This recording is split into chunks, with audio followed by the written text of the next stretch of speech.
Magandang araw po sa inyong lahat. Ngayong araw po na ito, mapapakinggan po natin ang buhay at kasaysayan ng ating bida na si Moises. Isang binatang ordinaryo, tahimik at masipag sa trabaho. Ngunit isang araw, nagbago ang kanyang buhay sa isang pangyayari. Sa hindi inaasahang pagkakataon, nakahukay siya ng isang lumang bungo ng gorilya na may nakabaong isang pulang bato sa gitna ng noo nito. Nang dahil doon ay sinapian siya ng kaluluwa ng isang sinaunang aswang. Kaya kayang labanan ni Moises ang aswang na pilit na umaangkin sa kanyang katawan. Kakayanin kaya niyang gamitin ang mutyang minsang ginamit sa kasamaan upang magsilbi sa kabutihan. Mapapanatili kaya niyang buo ang kanyang pagkatao habang unti-unting pumapasok sa isang mundong hindi niya kilala. Yan ang ating susubaybayan sa kwentong ito.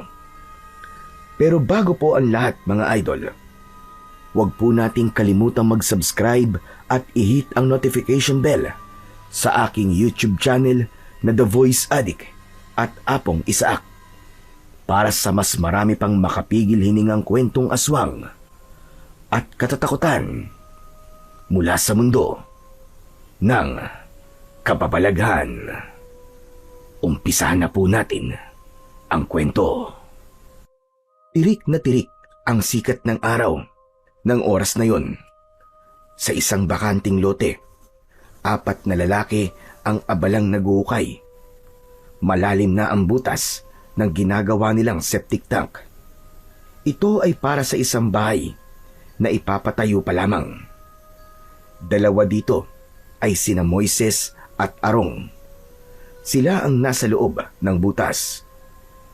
Puno ng putik ang katawan ni Moises. Nanikit na sa kanyang damit ang dumi. Samantalang si Arong naman ay walang suot na t-shirt, pantalon lang at may tuwalya sa balikat. May edad na 28 anyos ang parehas na binata. Anak ng tokwa naman talaga, oo. Napakainit naman ang araw na to. Para akong sinisilaban ng buhay, ah. Ang hirap talagang kitain ng pera. Mamamatay ako sa init nito eh. Pambihira ka naman, Arong, oo. Panay ka naman reklamo. Alam mo, tapusin na lang natin to. Bago magtanghaling tapat, saka tayo magpahinga at makasilong ng konti. Aba pare, immune ka ba sa araw? Hindi ka ba naiinitan? Tignan mo nga itong balat ko. Para ng piniritong balat ng kalabaw. Ay nako. Sana man lang kumulimlim ng konti o kaya naman may umihip na simoy ng hangin dito sa atin. Aba, kung gusto mo ng simoy ng hangin, dapat hindi paghuhukay ang kinuha mong trabaho. Dapat sa'yo, tindero ng abaniko sa palengke. Pambihira ka. Loko-loko. Sige na nga, ituloy na lang natin. Konting tiis na lang, matatapos na rin to. Ipinagpatuloy na nila ang kanilang paghukay. Maya-maya pa, sa pagbagsak ng bareta, may tinamaan siyang isang matigas na bagay. Normal lang naman ito dahil may malalaking bato talaga silang nakukuha. Ngunit nang ipagpatuloy ni Moises ang pagtapyas sa gilid ng lupa, ay nahulog ang isang matigas na bagay. Pinulot ito ni Moises pero agad ding binitiwan nang mapagtanto kung ano yun. Napaatras siya ng bagya at nanlaki ang kanyang mga mata. Oh, Chong, bakit? Ano nangyari sa'yo? Pare, tignan mo. Bungo ata to ng tao ah. Ano ka mo? Kagad na nilapitan at pinulot ni Arong ang bagay na tinutukoy ng kanyang kaibigan. Tumawa agad ito nang makitang bungo nga yun ng tao. Pambihira. Takot ka sa ganito? Bungo lang naman to eh. Anong nakakatakot dito? Hindi naman sa takot ako. Kaya lang kasi, ano ba tong hinuhukay natin? Bakit may bungo? Baka naman, dating libingan to ha? Ano ka ba? Hindi. Matagal ng bakante ang lupa na to. Dating bukirin, kaya hindi to sementeryo kung yun ang iniisip mo. Eh bakit may bungo? Malay ko. O ito, tignan mo na maigi. Parang hindi naman bungo ng tao to eh. Inilapit ni Arong ang bungo sa muka ni Moises. Ano ka ba? Huwag mong ilapit sa akin yan. Ang mabuti pa eh, ilagay mo na lang yan sa timba para iahon ng mga kasama natin sa itaas. Nakakakilabot yan dito. Nasa hukay tayo tapos may bungo. Nako, hindi pa kasi aminin eh. Takot ka lang talaga ka mo. Iyaan mo na yan dito sa baba para may kasama tayo. Maganda nga kung kumpleto sana yan eh, para makatulong sana. Sira ulo. Teka, paano mo ba nasabing hindi yan bungo ng tao? Eh kasi, malaki. Hindi naman ganito yung bungo ng tao eh. Saka iba ang hugis oh. Tignan mo kasi. Mas malapad ang noo nito. Tapos parang nakausli ang panga. Ibang-iba to sa bungo ng tao. Tinignan ito ni Moises kahit nalabag yun sa loob niya. Napansin nga niya na mas malaki ito. Maumbok din ang bunbunan at mas malalim ang butas ng mata. Kung hindi to bungo ng tao, eh ano to? Parang sa unggoy eh. Hindi, mas malaki. Parang bungo ng gorilya. Ano ka mo, gorilya? Oo, yung malaking unggoy. Alam kong malaking unggoy yun. Para namang sirato. Ang ibig kong sabihin, bakit naman magkakaroon ng hayop na ganyan dito? Eh wala namang gorilya dito sa Pilipinas, di ba? Aba, meron ah. Nung bata ko, may nakita ako dun sa Manila Zoo eh. Natural, zoo yun eh. Ang tanong, bakit meron yan sa lupang to? Aba, malay ko. Hindi naman ako dating may-ari ng lupang to eh. Batukan kaya kita. Pinipiloso po mo ba ako? Grabe, piko naman kaagad to. Pinapagaan ko lang naman ang sitwasyon kasi kanina ka pa dyan tensyonado eh. Sigurado ako, Chong, na bungungan ng gorilya to. Dahil kung hindi, nako, Chong, baka naman bungo to ng kapre. Tumawa ulit si Arong, pero si Moises ay hindi makatawa. Hindi na siya mapalagay. Bitiwan mo na nga lang yan. Baka mamaya malas pa yan eh. Ilibing mo na lang ulit sa lupa. Wag na. Bihira nga lang makahanap ng ganito, no? Mabuti pa ay itabi natin. Tapos iuwi mo. Ipakita mo sa lolo mo. Malay mo, magamit niya yan. Ano? Iuwi ko? Baliw ka ba? Magagalit yun. Lalo na't hindi pa naman tayo sigurado kung buto nga ng tao yan o talagang galing sa gorilya. Kung gusto mo, ikaw na lang ang mag-uwi. Sa'yo na yan. Ito naman oo. Naturingang apo ng albularyo eh. Napakaduwag. Napatingin sila sa itaas nang magsalita ang dalawa nilang kasama. Panay daw sila daldalan. Kaya naman, ipinagpatuloy na nila ang paghukay. Pero paminsan-minsan pa rin silang nag-uusap. Ibinaba ni Arong ang bungo. Alam mo Brad, iuwi mo na yan. Malakas ang kutob kong pwedeng magamit ng lolo mo yan sa paggagamot. May napanood ako nun eh, pero hindi ko na maalala. Bahala na si lolo mo kung ano ang gagawin niya dyan. Tumahimik na lang si Moises sa sinabi sa kanya ng kanyang kaibigan. Hindi pa rin siya kampante. Hindi niya masabi kung bakit, pero may kakaiba siyang nararamdaman sa bungo na yon. Makalipas ang ilang oras, natapos din nila ang kanilang paghukay. Pawisan, uhaw at pagod na pagod silang apat. Habang nag-aayos ng gamit, nilingon ni Arong si Moises na abala sa pag-aayos ng mga gamit sa bag. Tingnan natin kung gaano ka katatag, Moises. Ilalagay ko ang bungo sa bag mo. Sakto namang maisip niya ang bagay na yon, ay umalis sandali si Moises para umihi. Lumayo ito sa kanila at pumunta sa isang gilid. Yun ang pagkakataong hinihintay ng mapagbirong si Arong. Agad niyang inilagay ang bungo sa loob ng bag ni Moises. Pagkatapos ay nagkunwaring wala lang at bumalik sa kinauupuan. Oh, okay na, ayos na ako. Tara, uwi na tayo. Oo, tara. Gutom na rin ako eh. Sumakay na ang dalawa sa service nilang motorsiklo na sinakyan nila papunta sa lugar na yon. Tapos na ang mahabang maghapon nila.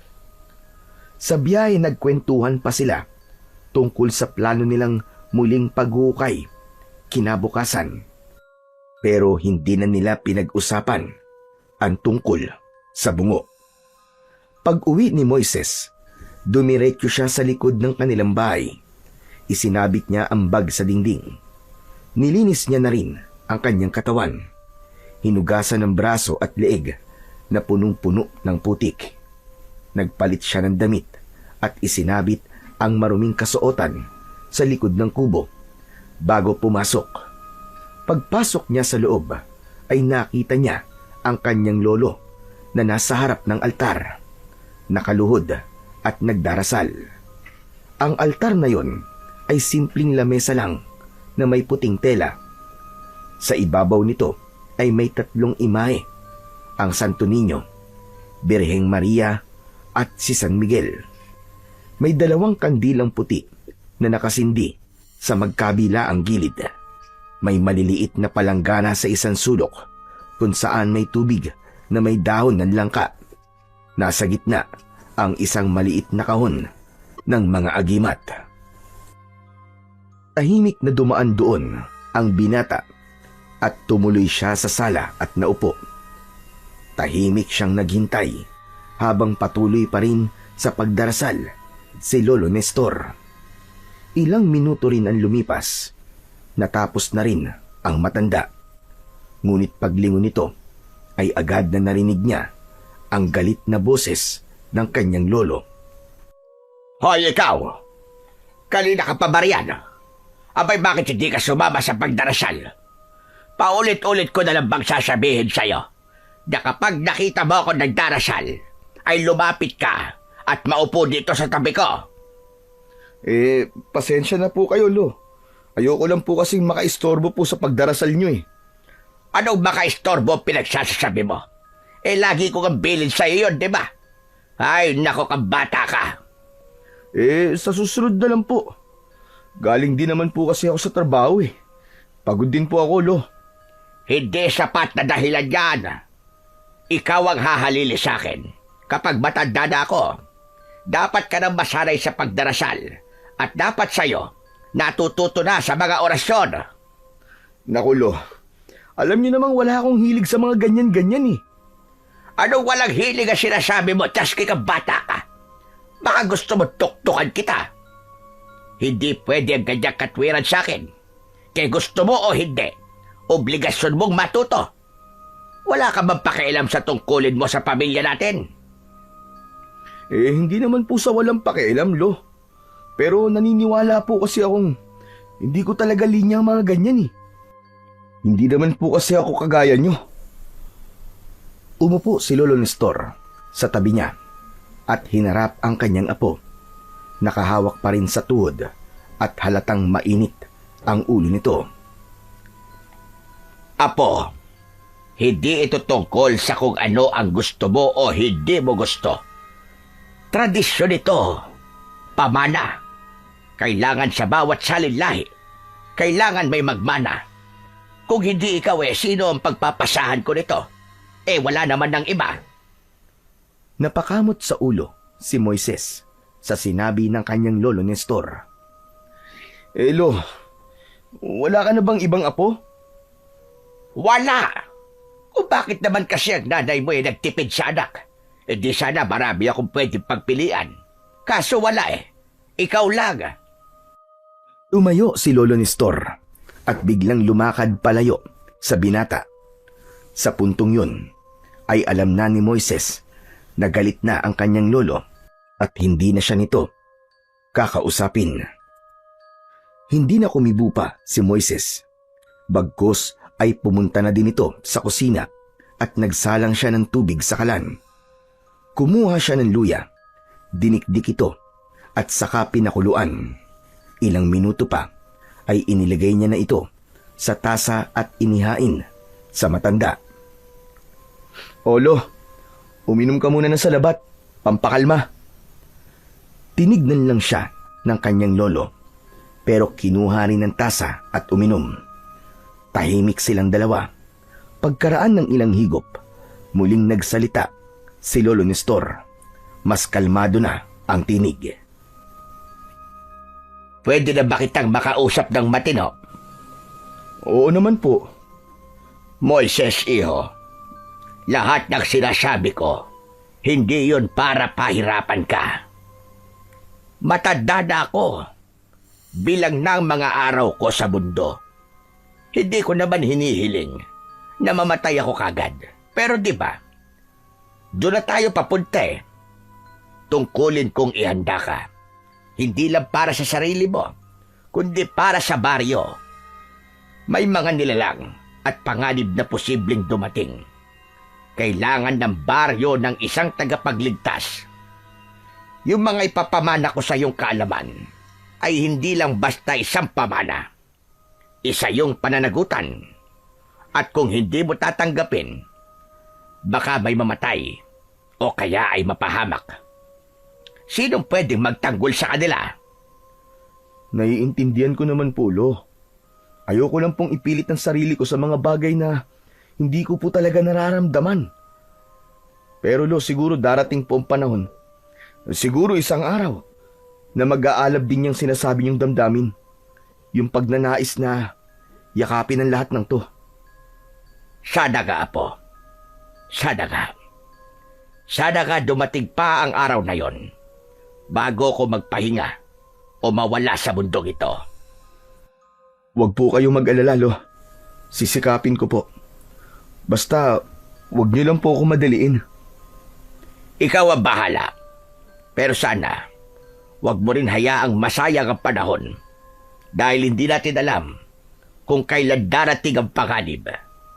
Hindi yun nagbibigay ng abiso. Minsan sa isang iglap, magigising ka na lamang na wala ka nang magagawa dahil huli na ang lahat. Muling uminom ng salabat ang matanda. Pagkatapos ay tumayo ito at dahan-dahang naglakad papunta sa altar. Kinuha nito ang lumang maliit na kahon at muling bumalik sa tabi ng apo. Binuksan niya yun kagad. Lumapit ka rito at may ipapakita ko sa'yo. Sa loob ng kahon ay may mga luma at maalikabok na gamit. May mga anting-anting, lumang larawan at isang supot na yari sa balat ng ahas. Ito ang mga iniwan sa akin ng lolo at tatay ko noon. Lahat ng tagapag-ingat sa linya ng dugo natin ay may iniiwang bahagi ng sarili dito. Tingnan mo to. Itinaas niya ang isang itim na kwintas na may nakakabit na pangil ng hayop. Ito ang pangil ng itim na aso. Huwag mong iisipin na isa lang itong simpleng kwintas. Yan ang tumulong na mailigtas ang buhay ng lolo ko noon.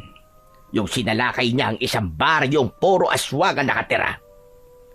Sa kanya ang mutyang yan.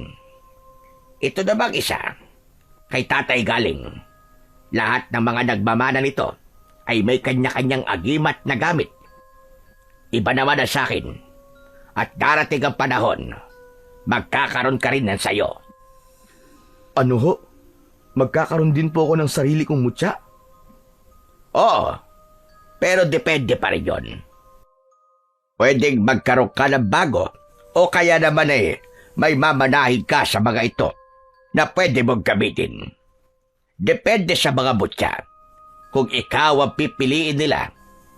Pero sa pagkakaalam ko, hindi pa nangyayari yon. Lahat ay may kanya-kanyang agimat o mutya. Ang tanging responsibilidad lang ng may tangan ng mga to ay ang alagaan sila at ingatan.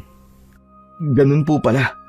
Kaya pala maski minsan sa dami niyan, hindi kayo nag-iba ng suot na kwintas. Pero bakit po ganun, Lo? Kapag po ba ginamit niyo ang mga yan, wala po bang bisa? Meron pa rin silang bisa.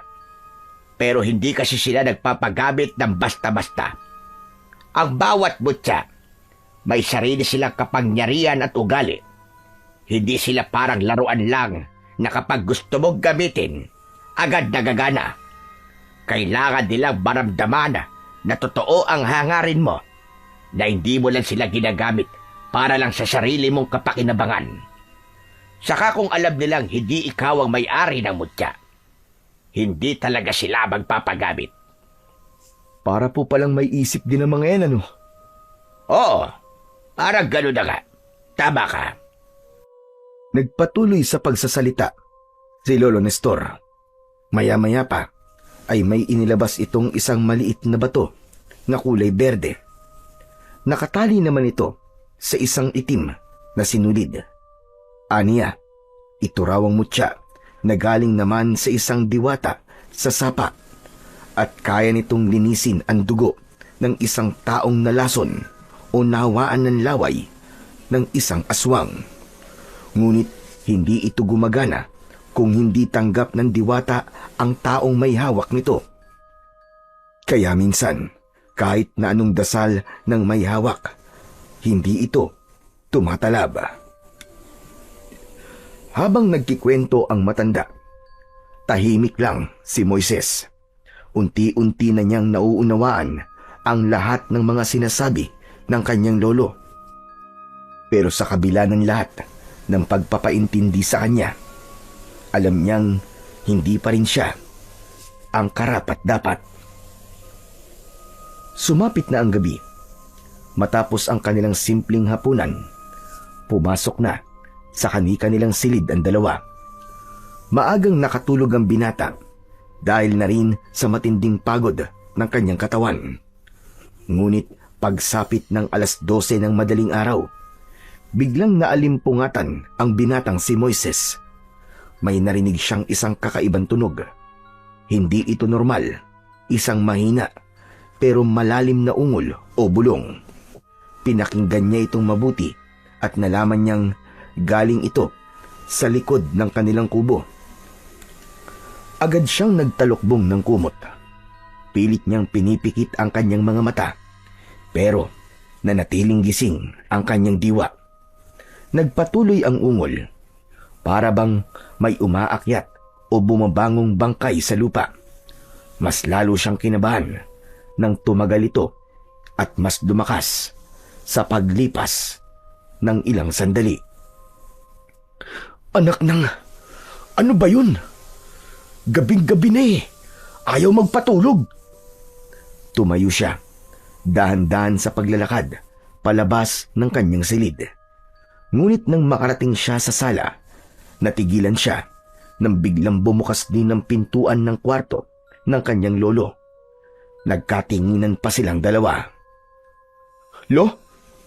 Oh, ba't ka nandyan sa sala? Anong ginagawa mo riyan? Teka, Huminto sandali si Lolo Nestor. Bagyang kumunot ang noo. ikaw ba yung umuungol? Huwag mo sabihin gumagawa ka ng bilagro rito sa sala sa ganitong oras. Abay, paawat ka naman, Dusky, kang bata ka. Pambihira ka talaga, oo. Lo, hindi po no. Wala po akong ginagawa. Bigla lang po ako nagising eh. Dahil nga po sa ingay na yun. Hindi daw. Bakit pawis na pawis ka? Para kang may hinahabol na kung ano. Sasagot pa sana si Moises sa kanyang lolo at muling itatanggi ang paratang nito. Pero kapwa sila natigilan nang muling marinig ang ungol na nagmumula sa likod ng bahay. Oh, kita nyo na? Sabi ko naman po sa inyo, Louie. Hindi po ako yun.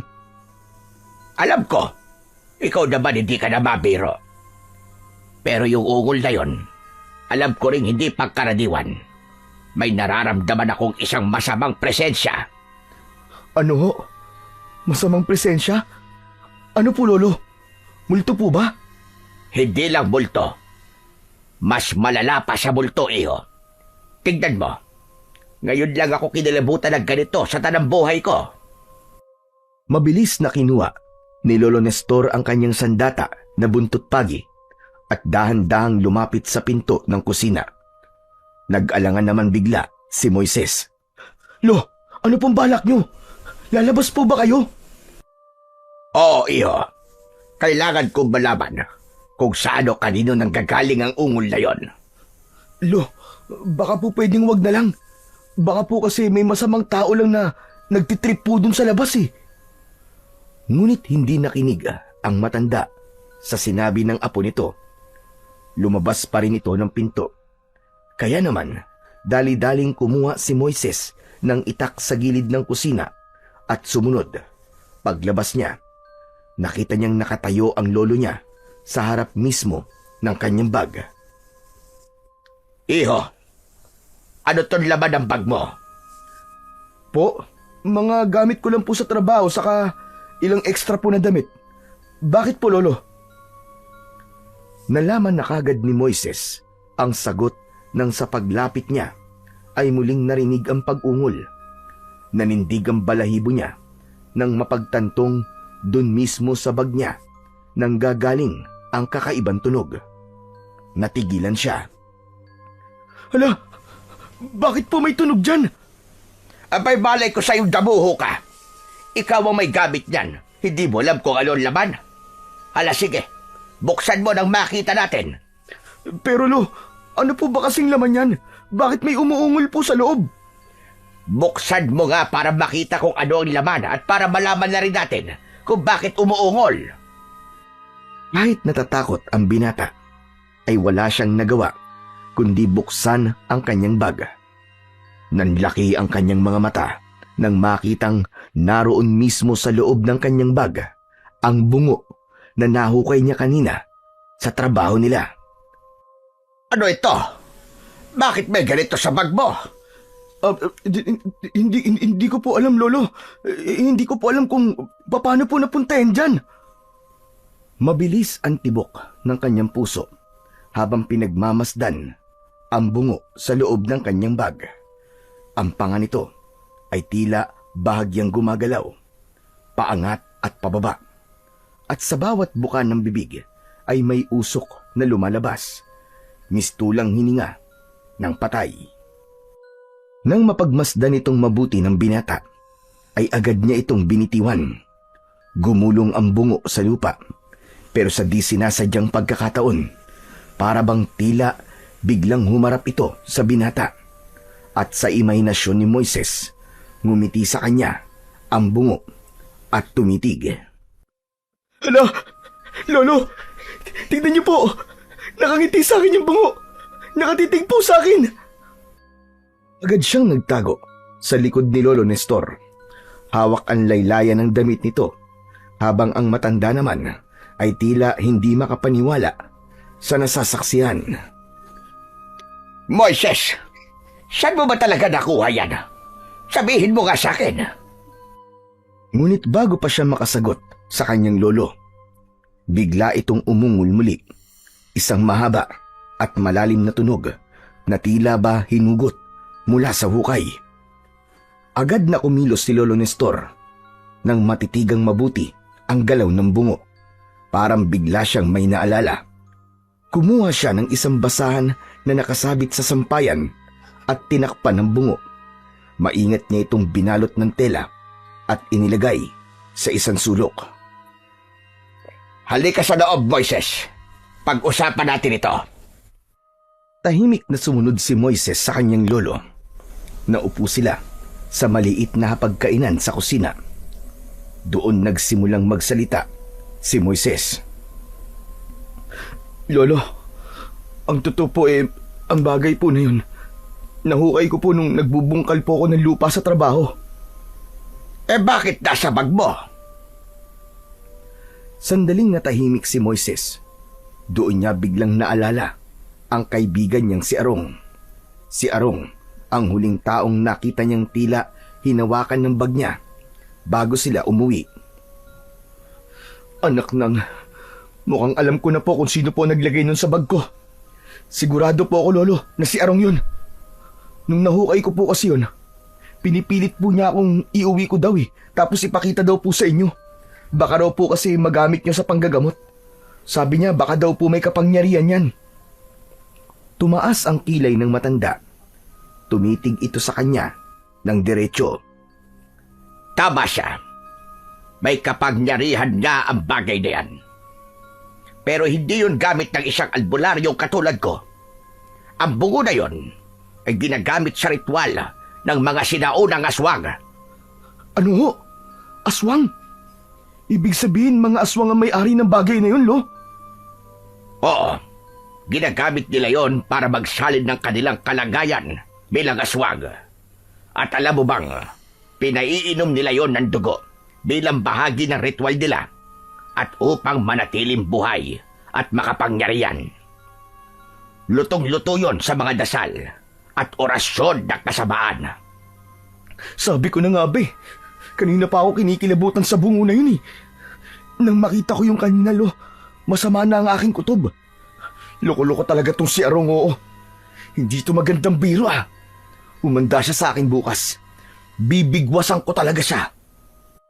Napansin ni Moises na tila tulala ang kanyang lolo.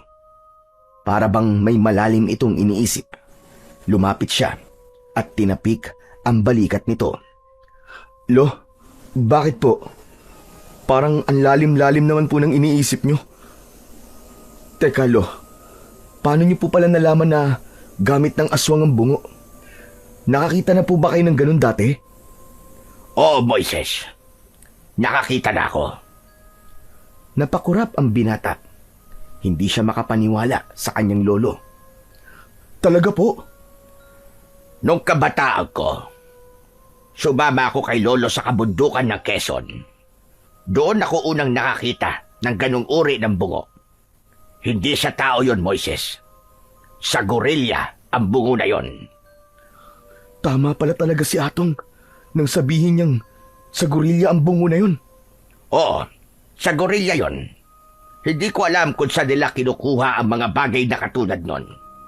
Pero sigurado kung ginagamit yon ng mga nilalang na hindi na tao ang pagkatao. Noon, nakita ko mismo kung paano nila ginagamit sa ritual. Isa sa pinaka nakakatakot na karanasang hindi ko makakalimutan. Ano pong ginawa nila, Lo? Napabuntong hininga si Lolo Nestor. Halatang ayaw na ayaw niya nang sabihin at balikan ang alaala. Pero alam niyang kailangan. Nung bata pa ako, inimbitahan kami ng isang matandang albularyo na magmatsyag sa isang baryo doon na malapit. Nagtago kami at pasikretong nagmamasid. Akala ko noon ay may piyesta sa baryong yon. Pero yung ganong bungong nakita ko, nasa gitna ng karamihan ng mga tao. Nakalapag yon sa gitna ng bilog na may guhit sa lupa at may kandilang itim sa paligid. Nakakatakot naman po yun, Lo. Mas nakakatakot pa ang sumunod na nangyari, Moises. Dahil may dinala silang tao, pinatay nila at pinatulo ang dugo sa mismong bungo. Saka sila sabay-sabay na nagdasal sa wikang hindi ko noon maintindihan. Matapos ang ilang minuto, umusok ang bibig ng bungo, katulad ng nakita mo kanina. Talaga po? Yung nakikita mong mga usok, at sabi ng matandang albularyo na kasama namin ni Lolo noon, ay sinabi sa amin na yun daw ang sisidla ng kaluluwa ng mga namatay na nilang mga kasama. Ang mga usok na nakikita natin ay kaluluwa yon ng mga aswang. Kapag napapatuluan ng dugo ang bungo, nagigising ang nakadikit na kaluluwa. At kung hindi magagamit ng orihinal na may-ari, hahanap yon ng bagong sisidlan o katawang papasukan. Pero Lolo, hindi naman po yun napatakan ng dugo kanina. Tignan nyo, wala naman po akong sugat Kaya paano po yun nabuhay? At yun ang hindi ko maintindihan na po.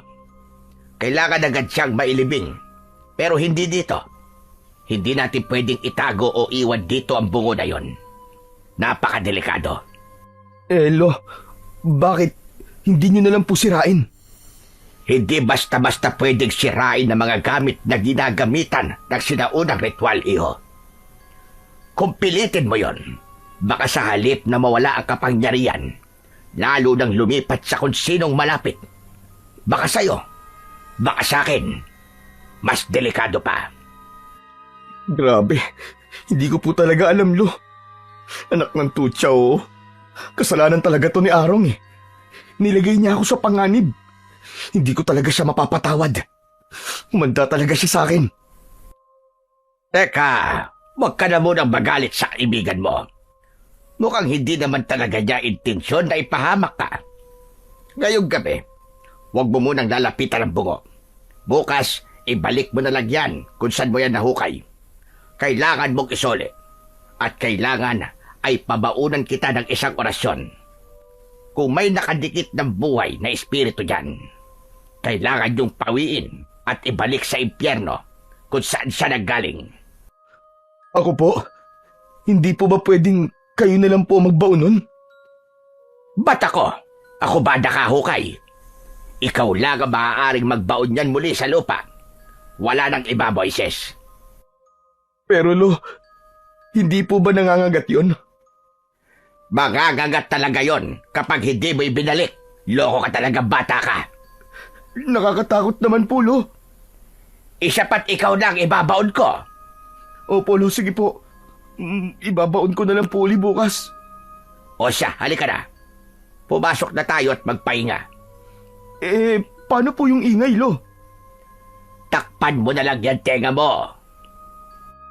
Pumasok na sila sa loob ng kanilang silid. Mabilis na lumipas ang mga sandali, ngunit si Moises ay hindi na makatulog. Init na init ang kanyang pakiramdam. Pawis na pawis siya, kahit na nakatutok na sa kanya ang hangin ng bentilador. Maya-maya pa, muling may narinig siyang ingay, ngunit hindi na yun isang ungol, kundi pagtawag. May tumatawag sa kanyang pangalan. Nanlamig bigla ang kanyang batok. Paulit-ulit, dahan-dahan, mabagal, para bang nanggagaling ulit yun sa ilalim ng lupa. Moises! Moises! Napatingin siya sa paligid. Wala siyang makita, ngunit ang boses ay tila palapit ng palapit, parang nasa mismong tenga na niya. Moises! Lumabas ka!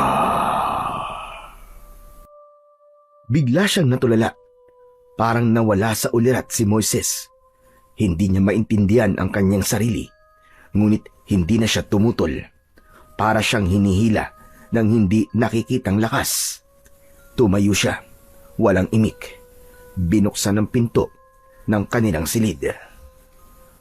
Tahimik ang buong bahay. Madilim din, ngunit dumiretso pa rin siya sa labas. Ang mga paa niya ay gumagalaw na para bang hindi na niya mismong minamando. Pumunta siya sa likod ng bahay at nilapitan ang bungo na nakabalot sa basahan. Ilabas mo ko dito, Moises! Dahan-dahan niyang inabot ang basahan at inalis ito sa pagkakabalot. Tumambad sa kanyang paningin ang nagliliwanag na bagay sa gitna ng noo nito. Isang pulang bato. Kunin mo, Moises. At kinuha nga ito ni Moises. Tinitigan ito ng binata, ngunit habang tumatagal ang pagtitig niya, parang unti-unti siyang nawawala sa kanyang sarili. Parang hinihila siya ng bato. Hindi niya makontrol ang kanyang kamay. Kusang gumalaw ito, papalapit ng papalapit sa kanyang noo. Idinikit niya ito, pagdampi ng bato sa kanyang balat.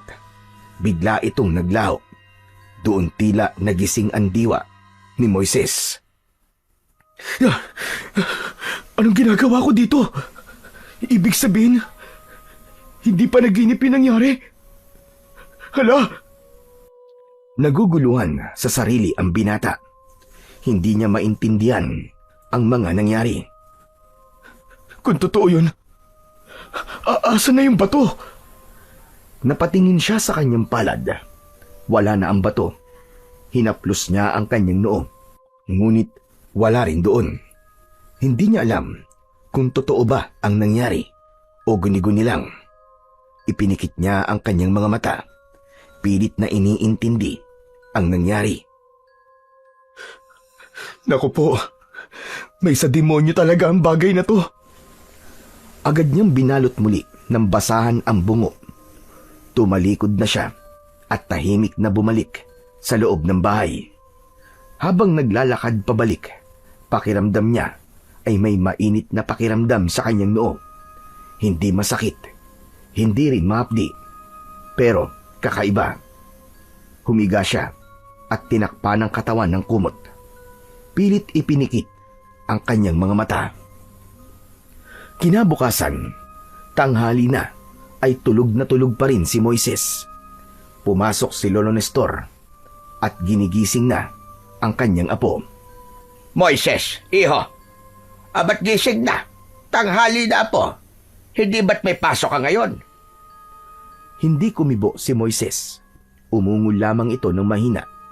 Bahagyang iminulat ang kanyang isang mata. Tapos ay muling pumikit. Moises! Moises! Lo, absent po muna ako ngayon. Ano ka mo? Absent ka? Abay, hindi pwede ang ganyan. Bakit ka absent? Paano naman ang trabaho mo? Paano naman ang mga kasama mong naghuhukay? Saka may dapat ka pang gawin ngayon, hindi ba? Kailangan mong mailibing ulit sa lupa yung bungo. Kaya bumangon ka na dyan, dalian mo. Ayoko nga po. Bakit ayaw mo? Tinatamad ka na naman. Bumangon ka na kasi dyan at maya-maya lang ilandito na si Arong. Ngunit hindi na kumibo si Moises. Nakapikit pa rin ito. Napansin ng kanyang lolo na medyo maputla ang kulay ng balat niya at may bahagyang panginginig ang mga labi ng binata. Nilapitan niya ito at hinawakan sa kanyang noo. Mainit ang katawan ni Moises. Nako, nilalagdat ka naman pala eh. Ba't di mo naman kagad sinabi? Agad na kumilos ang matanda. Kumuha ito ng palanggana. Nilagyan ito ng malamig na tubig at yelo. Saka isinawsaw ang malinis na bimpo. Pinunasan niya ang leeg, noo at dibdib ng binata habang patuloy na binabantayan ang bawat ungol at pagkibot nito. Habang ginagawa niya ito, isang motor ang huminto sa tapat ng bahay. Maya-maya pa, narinig niya ang sigaw mula sa labas. Tao po! Tao po! Moises! Lumabas si Lolo Nestor at sinalubong si Arong. Iho, hindi makakapasok si Moises ngayong araw. Inaapoy siya ng lagnat. Kanina ko pa nga ginigising eh. Ayaw talagang bumangon. Ha? Nilalagnat po? Ano po bang nangyari? Ayos lang po ba siya? Tignan mo na lang doon sa loob. Andun sa kwarto niya. Pumasok na ang matanda. Sumunod naman si Arong. Pagdating niya sa silid, agad siyang natigilan. Namumutla nga si Moises at nakapikit. Pre! Moises! Ayos ka lang ba? Dahan-dahang iminulat ni Moises ang isang mata. Saka sumimangot. Mahina ang kanyang tinig, ngunit matalim ang kanyang sinabi. Ba't nandito ka? Umalis ka dito. Ha? Bakit naman, pre? Sira ulo ka. Nagtatanong ka pa. Yung ginawa mo sa akin, yun ang dahilan kung bakit ako may sakit ngayon. Sana, ikaw na lang ang nag-uwi nun, hindi ako. Teka, anong sinasabi mo? Biglang naalala ni Arong ang bungo. Kapag namatay ako, isasama kita, hayop ka. Hindi kita patatahimikin, tandaan mo yan. Parang binuhusan ng malamig na tubig si Arong sa kanyang narinig. Napaatras siya sa kaba, lalo na at matatalim ang mga mata nitong nakatingin sa kanya. Yun ba? Pre, hindi ko naman sinasadya eh. Hindi ko naman alam na ganito ang kahantungan nun eh. Biro lang talaga yung pre. May sumpa ang bungo na yun, sabi ni Lolo. Kaya kasalanan mo to. Sige na, umalis ka na. Huwag naman ganun, pre. Seryoso naman ako doon sa sinabi ko na hindi ko sinasadya eh. Totoo sinabi niya. Hindi mo dapat yon inilagay sa bag niya. Ang dapat nyo sanang ginawa ay muli nyo itong inilibing sa kung saan yung lupa ito nakita. May sumpa ang bagay na yon. Hindi yon isang laruan. Maya-maya pa, nakatitig si Arong sa muka ng kaibigan. Unti-unti siyang kinabahan. Napansin niyang tila may mga kakaibang marka sa paligid ng pisngi ni Moises. Maiitim, parang mga ugat na gumagapang sa ilalim ng balat. Mas lalo pang kinilabutan si Arong nang mapansin niyang ang puti ng mata ni Moises ay nagsimulang mamula. Lo, anong nangyayari kay Moises? Tignan niyo ho. Nabahala ang matanda sa kanyang nakita. Doon na siya kinutuban ng masama. Agad siyang lumabas ng kwarto at nagtungo sa likod ng bahay kung saan huling inilagay nila ang bungo. Mabilis ang kanyang hakbang. Nakita niya itong nakabalot pa rin ng basahan. Lumuhod ang matanda at dahan-dahang inalis ang basahan. Hinawakan niya ito, pero iba na ang pakiramdam niya. Wala na siyang maramdamang anumang kakaibang presensya sa bagay na yon. Hindi tulad kagabi. Hindi maaari. Parang wala ng laman. Sinasabi ko na nga ba, at posibleng magyari ito. May kutob ang matanda. Kinuha niya ang bungo at dinala niya sa loob ng bahay. Kailangan niyang makasiguro na totoo ang kutob niya. Kailangan niyang masiguro kung talagang may dapat ba siyang ipag-alala o wala.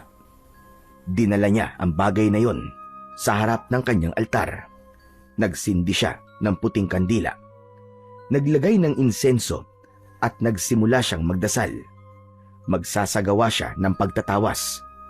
Kumuha siya ng isang papel at inilagay doon ang pangalan ni Moises at idinarang ito sa ibabaw ng usok mula sa kandila. Naramdaman niya kagad ang mainit na singaw, pero tiniis niya yon. Unti-unting lumitaw ang mga imahe sa papel. May nabuong anyo ng isang matandang lalaki. Malalim ang kanyang mga mata.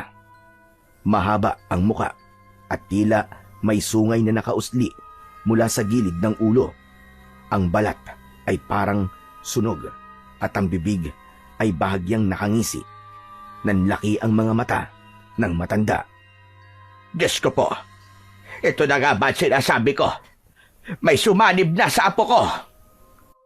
Agad na nabahala ang matanda. Alam niya kasing hindi yon karaniwang multo o kaluluwa lang na sumanib.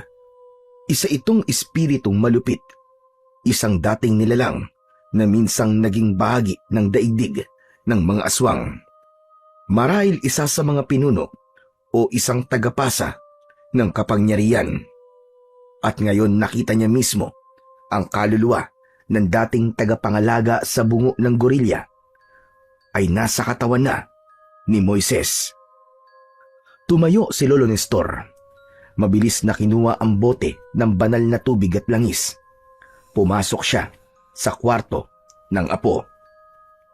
Pagpasok ni Lolo Nestor sa silid, agad niyang naamoy ang matapang na singaw ng usok na may halong amoy dugo. Nanindig ang kanyang balahibo. Paglingon niya sa gitna ng kwarto, halos mabitiwan niya ang kanyang mga bitbit. Si Moises, nakalutang na sa hangin. Ang kanyang katawan ay tila nawalan ng bigat. Nakatihaya ito sa ere, nakatiwarik.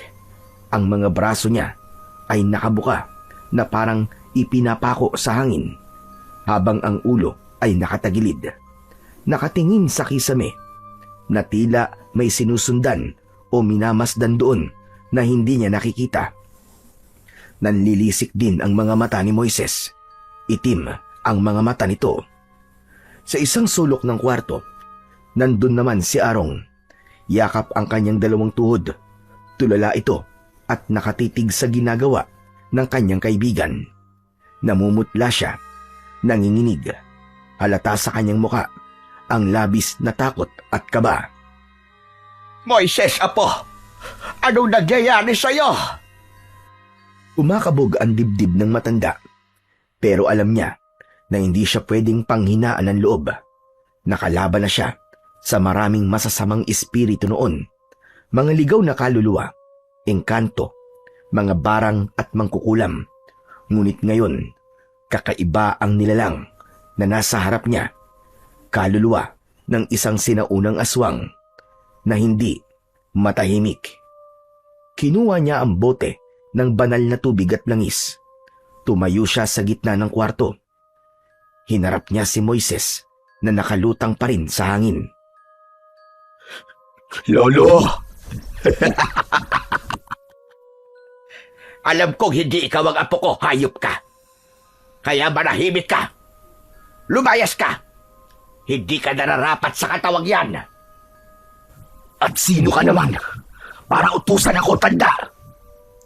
Magpapakilala ako sa'yo. Oras na hindi mo ko sinunod.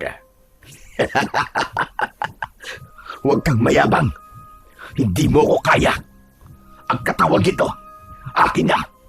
At di mo yun mapipigilan. Hindi ko hahayaang mangyari yun. Ililigtas ko ang aking apo. Laban sa'yo. Tanda, nagsasayang ka lang ng oras. Akin na siya. Ako na siya. Hindi na tinag si Lolo Nestor. Binuksan niya ang bote ng banal na tubig at langis at sabay na inumpisan ang pagbabasbas sa katawan ng kanyang apo. Sa ngalan ng liwanag, sa lakas ng katotohanan, lumayas ka sa katawang hindi sa'yo. Hindi yan ang iyong tahanan. Hindi mo ko kayang paalisin, albularyo. Kaya tumigil ka. Tumigil ka sa ginagawa mo.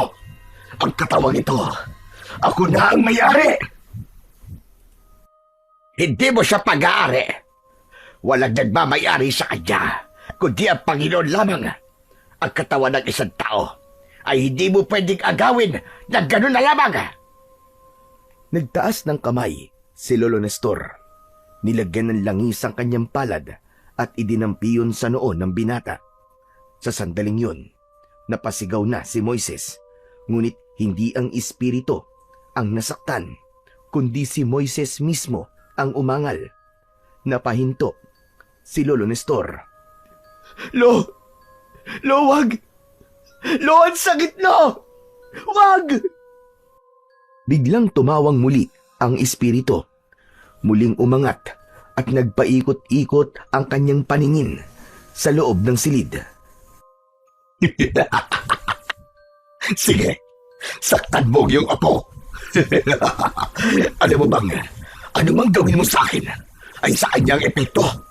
Kaya sige, subukan mo pa. Saktan mo ko. Hindi maaari. Paano nangyari yon? Ang kulit mo naman eh. Siya ay ako. At ako ay siya na. Walang hiya at demonyo ka. Hindi ako papayag. Wala akong pakialam kung di ka papayag. Kasi wala ka nang magagawa. Ang mutya ng bungo ng guriya ay nasa kanya na. Kaisa na siya sa amin. Magiging aswang na siya sa loob ng ilang araw. Gigil na gigil si Lolo Moises. Gusto niyang sunggaban ng espiritu. Gusto niyang tapusin na kagad ito gamit ang alam niyang dasal at orasyon. Ngunit totoo ang sinabi nito. Bawat galaw niya, bawat salita niya, si Moises ang maaaring masaktan. Wala na siyang magawa, kundi ang mag-ingat. Alam mo bang masaya ako? Dahil nabigyan ako ng isa pang pagkakataon para mabuhay. Nakabalik ako sa mundo para palaganapin ang lakas ng mga tulad ko. At ang katawan na ito, isang perpektong sisiglan ng aking kaluluwa. Moises, apo, kung naririnig mo ko, lumaban ka. Paglabanan mo siya. Huwag mong hahayaang gamitin ka ng nilalang na yan. Mahal na mahal kita, apo. Kaya nakikiusap ako sa'yo. Labanan mo. Lumaban ka, apo. Biglang lumakas ang ihip ng hangin sa loob ng kwarto.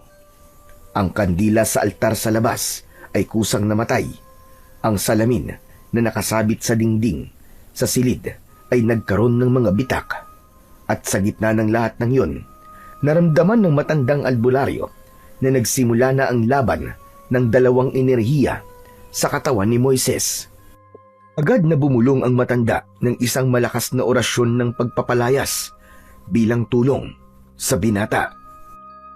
Hindi ka mananalo. Wala kang laban. Matanda ka na. Kaya manahimik ka na. Itong apo mo, magiging aswang siya. At kapag dumating ang araw na yon, ikaw ang una niyang lalapain. Biglang bumaluktot ang katawan ng binata sa ere. Pinaglalaroan niya ito na parang isang laruan lang. Biglang bumaliktad si Moises. Ang kanyang mga daliri ay nanigas. Dahan-dahang humaba at ang kanyang mga kuko ay naging matutulis at matatalas. Tignan mo. Tignan mo ang ginagawa ko sa apo mo. Hindi ba't kahawig na niya ang isang nilalang na yung kinamumuhian? Sige, orasyonan mo na sa ngayon. Orasyonan mo na. Isa ka ng matandang mangmang. Sumirit mula sa ilong at bibig ni Moises ang maitim na likido. Tumulo yun sa saig. Sumingaw na parang asupre. Umikot muli ang katawan nito at hinarap si Lolo Nestor. Hawak pa rin ng matanda ang bote ng banal na tubig. Gustong-gusto niyang gawin ang pangontra na itinuro sa kanya ng kanyang lolo at tatay. Pero nanginginig ang kanyang mga kamay. Alam niyang anumang ipukol niya ng mga oras na yon ay baka ikapahamak ng kanyang nag-iisang apo. Minsan niya nang naranasan ang ganitong labanan noon at doon niya natutunang mas mahirap kapag ang sinasaniban ay mahal mo. Pinunasan niya ang kanyang pawis at sa kabila ng takot, tinignan niya ng diretso ang espiritu. Hindi ikaw ang magpapasya sa kapalaran ng batang yan. Hanggat may hininga ako, hindi ko hahayaang mapasama siya sa lahi niyo. Ngumisi muli si Moises. Naglakad siya ng maraan patungo sa matanda. Nakayuko ang ulo at tila nakalutang pa rin ang mga paa. Habang lumalapit, tila dumidilim ang paligid ng kwarto. Subukan mo. Subukan mo siyang iligtas.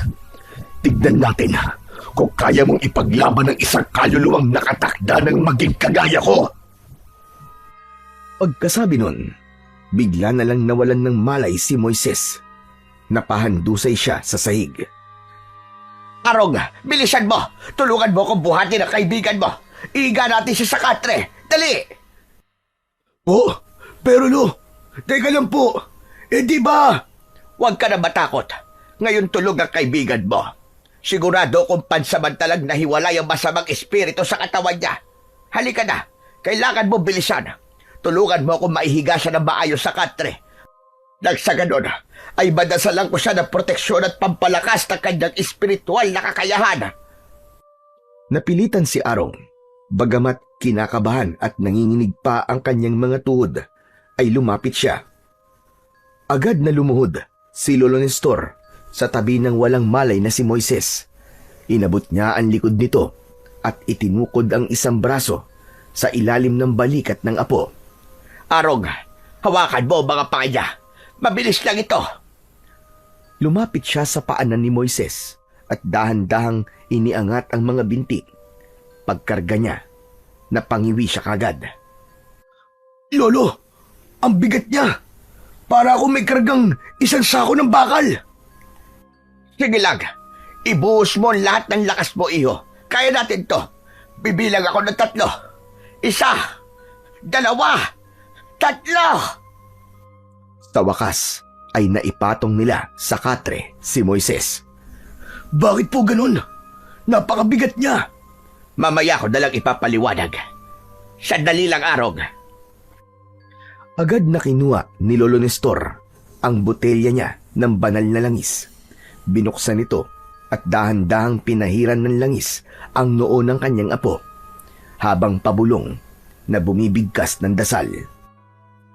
Ngunit nang muli niyang idampi ang palad sa noo ng kanyang apo, ay bigla siyang napabitaw at napaatras. Aray ka! Napatitig siya sa kanyang palad. Namula ito at nagkaroon ng paltos para bang napaso siya sa apoy ng kalan. Napaso ka, Lolo? Oo, hindi ko maintindihan kung bakit ganon. Ibig sabihin nito ay hindi pa talaga tuluyang nakakawala ang espiritu sa katawan ng apo ko. Ano pong gagawin natin, Lolo Nestor? Wala. Ang totoo niyan ay hindi ko talaga kaya ito. Masyadong komplikado. Masyadong makapangyarihan ang nilalang na ito. Hindi ko siya kaya. Totoo ang sinabi niya kanina. Bakit po? Bakit hindi niyo po kaya? Di po ba'y makapangyarihan din naman kayo? At lahat ng mga nagpapagamot dito na nasasaniban ay kayang-kaya niyo. Lo, iligtas mo ang apo mo. Iligtas mo ang kaibigan ko. Hindi ko alam kung paano, Arong. At hindi ko rin alam kung ilan o kung sino-sino ang kalaban ko. Teka, ano pong ibig niyo sabihin? Sasagutin ko na ang tanong mo kanina. Normal lang na bumigat ang katawan ng sinasaniban kapag may sumanib sa katawan na isang masamang kaluluwa. Bumibigat ito ng doble. Minsan ay triple pa. Depende sa kung ilan ang nakasampa dito. Hindi nakapagsalita si Arong. Inisip niya ang sinabing yun ng matanda. Ilang sandali pa ay lumibot ang kanyang mga mata sa kabuuan ng espasyong yun. Nakita niya ang nakapatong na bungo ng gorilya. Sa sandaling yun ay bigla na lang siyang napaluhod sa paanan ni Lolo Nestor. Hinawakan niya ang magaspang na kamay ng matanda. Lolo, patawarin niyo po ako. Hindi ko po alam talaga. Hindi ko po alam na may ganitong mangyayari. Kasalanan ko po ang lahat ng to. Patawad po. Huwag mong sisihin ang sarili mo, iho. Tama na. Tumayo ka na dyan. Hindi po, Lo. Kung pwede lang po. Kung pwede lang na ako na lang. Ilipat niyo na lang po sa akin ang espiritu na yan. Ako na lang po. Huwag na po si Moises. Wala siyang kasalanan. Kasalanan ko lahat ng to kung bakit nangyari to. Hindi mo pwedeng akuin ang sumpa ng iba, Arong. Hindi tulad ng kasalanan na pwedeng akuin sa harap ng batas. Ang espiritu na kumapit na sa katawan ng kanyang biktima ay hindi na basta-basta maililipat. Pero, paano na po ang kaibigan ko? Ano na pong mangyayari sa kanya ngayon? Wala na tayong magagawa, kundi ang maghintay, iho. Ang laban na to, si Moises lang ang makakatapos. Kailangan niyang labanan ang nasa loob niya. Kailangan niyang tanggihan ang alok ng espiritu. Kailangan niyang alalahanin kung sino siya. Kailangan manaig ang kabutihan sa kanya at huwag padadala sa alok ng demonyong yan. Dahil kapag natalo siya, kapag natukso siya, hindi na si Moises ang babago dyan. Hindi siya dapat matukso. Hindi siya dapat na magpatalo. Alam ko, Lolo. Nalaban yan. Kilala ko ang kaibigan ko. Kakayanin niya yan. Kahit may pagkaduwag ang kaibigan ko, alam ko nakakayanin niya yan. Hindi siya panadaig sa kalaban. Sana nga. Pero teka, huli ka na sa trabaho mo, ha? Tignan mo ang oras. Baka pagalitan ka ng amo nyo. Hindi na lang po ako papasok. Dadaan na lang po ako dun mamaya para sabihin na nagkasakit po si Moises. Kung magalit sila, edi aalis na lang po ako. Maghanap na lang sila ng ibang gagawa dun. Pero alam mong di dapat ganon, iho. May mga responsibilidad kayo sa trabaho At di yung kung kailan nyo lang gustong umabsent mag-a-absent kayo. Ayokong abalahin ka. Sige na, pumasok ka na. Hindi po, Lolo. Dito lang po ako. Sasamahan ko po kayo. Babantayan ko po si Moises. Babantayan ko ang kaibigan ko. Matigas ka rin talaga, Arong. Gaya ng kaibigan mo. Pareho kayong pasaway. Kasi po, alam kong kapag ako nasa lugar niya, alam kong hindi rin siya aalis. Hindi po ako mapapalagay na magtrabaho habang hindi ko alam kung ano nangyayari sa kanya o kung gigising pa ba siya o kung siya pa ba yung babangon.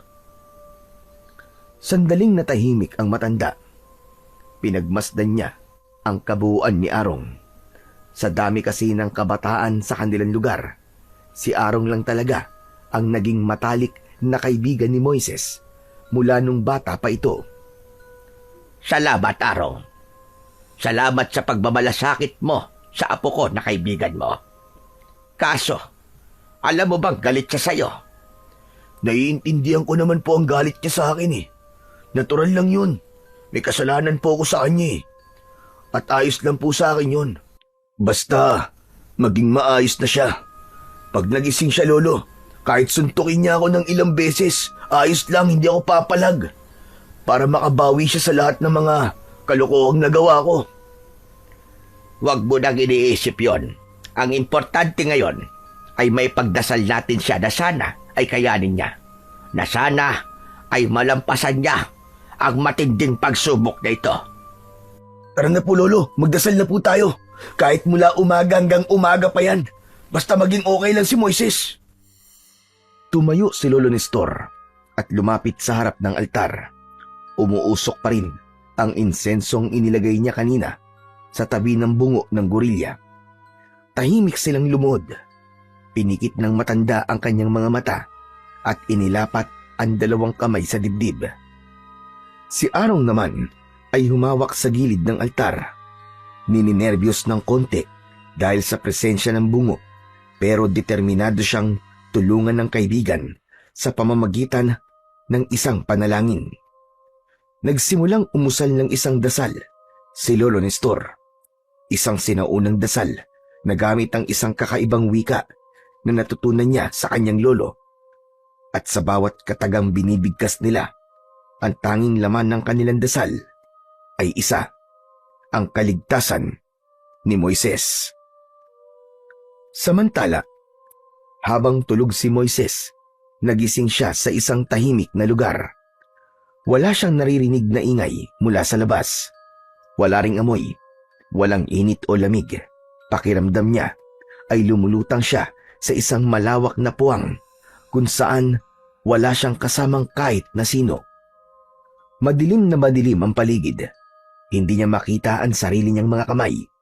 Pero ilang sandali lang, may biglang lumitaw sa harapan niya. Isang nilalang.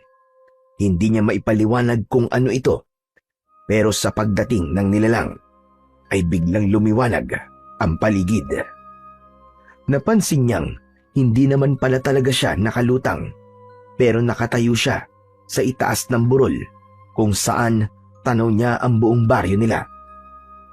Ang mga bahay, ang ilog, ang simbahan at maging ang maliliit na kalsadang palaging nilalakaran nila ni Arong.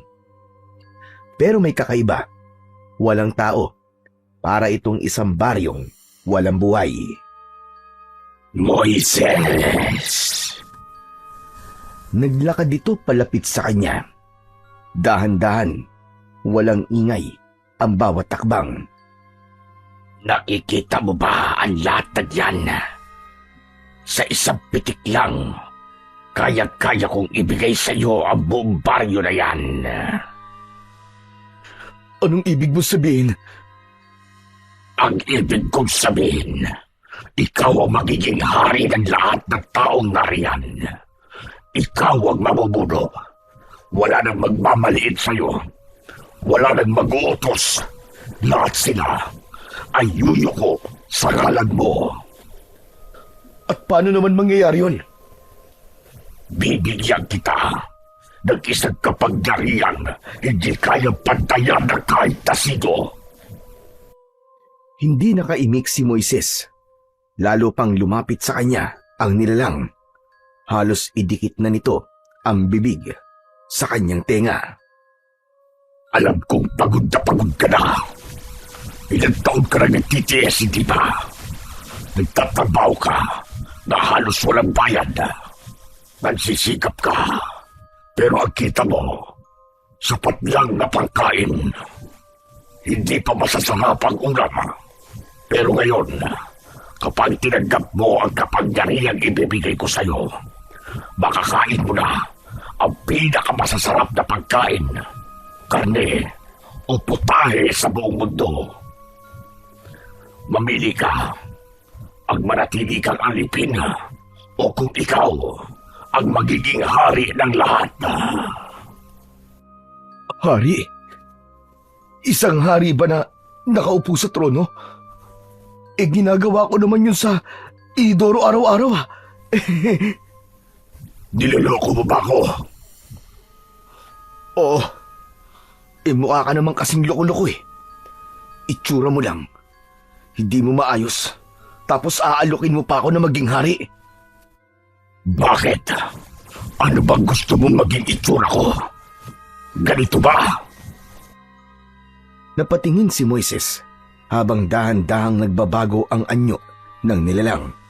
Sa harap niya, ang dating pangit na itsura nito na may maitim na balat at nanlilisik na mga mata ay unti-unting naglaho. Isa-isang bumalot sa katawan nito ang anyo ng isang matandang lalaki. Pumuti ang buhok nito, lumiit ang katawan at naging pamilyar ang muka. Sa ilang saglit lang, hindi na isang halimaw ang kaharap ni Moises, kundi si Lolo Nestor. Ang muka, ang postura, pati ang mata, lahat ay kahawig na kahawig ng kanyang lolo. Teka, ano to? Lolo? Ako nga, apo. Ako to, ang Lolo Nestor mo. Mahinahon ng boses nito at malambing. Hindi. Hindi ikaw si Lolo. Tumigil ka! Huwag mong gayahin ang lolo ko! Pero ito ang gusto mong anyo na pagkatiwalaan, hindi ba? Lumapit pa ito sa kanya. Akmang aabutin muli ang balikat niya. Ako nga ito. Maniwala ka sa akin, apo. Hindi ba't sa akin ka lumalapit kapag may mga problema ka? Apo, maniwala ka sa akin. Tanggapin mo na ang kapangyarihang ibibigay ko sa'yo. Pamunuan natin ang buong baryo.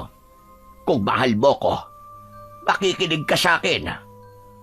Tama na! Hindi ka ang lolo ko. Hindi ikaw si Lolo. Hindi ganyan magsalita ang lolo ko. At kahit kailan, hindi niya gagamitin ang pagmamahalan namin para manipulahin ako. Tumigil sa pagsasalita ang aswang na nagbabalat kayo. Bahagya itong lumayo sa binata. Unti-unti ay bumalik ito sa dati nitong anyo at boses. Sigurado ka bang ayaw mo maging hari? Ayaw mo maging makapangyarihan? Ayoko. Alam ko naman kung anong kapalit niyan Hindi. Hindi ko kailangan yan. Pero ano ka ba sa mundo? Isa ka lang wala. Parang basura. Isa kang binata na walang direksyon. Isang hamak na manggagawa. Habang buhay kang alipin kung pipiliin mong manatiling mahina. Nagkakamali ka. Hindi ako mahina. At hindi ako isang basura. May mga taong nagmamahal sa akin. May dahilan ng bawat araw ko. Hindi ko kailangan ng kapangyarihang galing sa'yo. Masama ka! Kampun ka ng demonyo! Napalingon sa kanya ang aswang. Kumaway ito sa hangin at bigla na lang nagbago ang paligid. Nasa harapan na sila ng isang malaking mesa. Punong-puno ito ng hilaw na karne, sariwang dugo at mga pagkaing hindi pangkaraniwan. Kumain ka. Tikman mo. Masarap ang lasa ng mga yan. Pero bukod doon, Kapag kumain ka yan, hindi ka na basta-basta magugutom habang buhay. Tumitig si Moises sa maraming pagkain. May bahid ito ng tukso. Gutom siya. May pakiramdam na parang nangihina. Ngunit nilabanan niya ang sarili at pumikit siya. Hindi ko kakainin ng mga pagkain yan. Mas pipiliin ko pang mamatay ako sa gutom kesa kumain ako niyan. Tao ko! Tao ko, Tidi Aswang!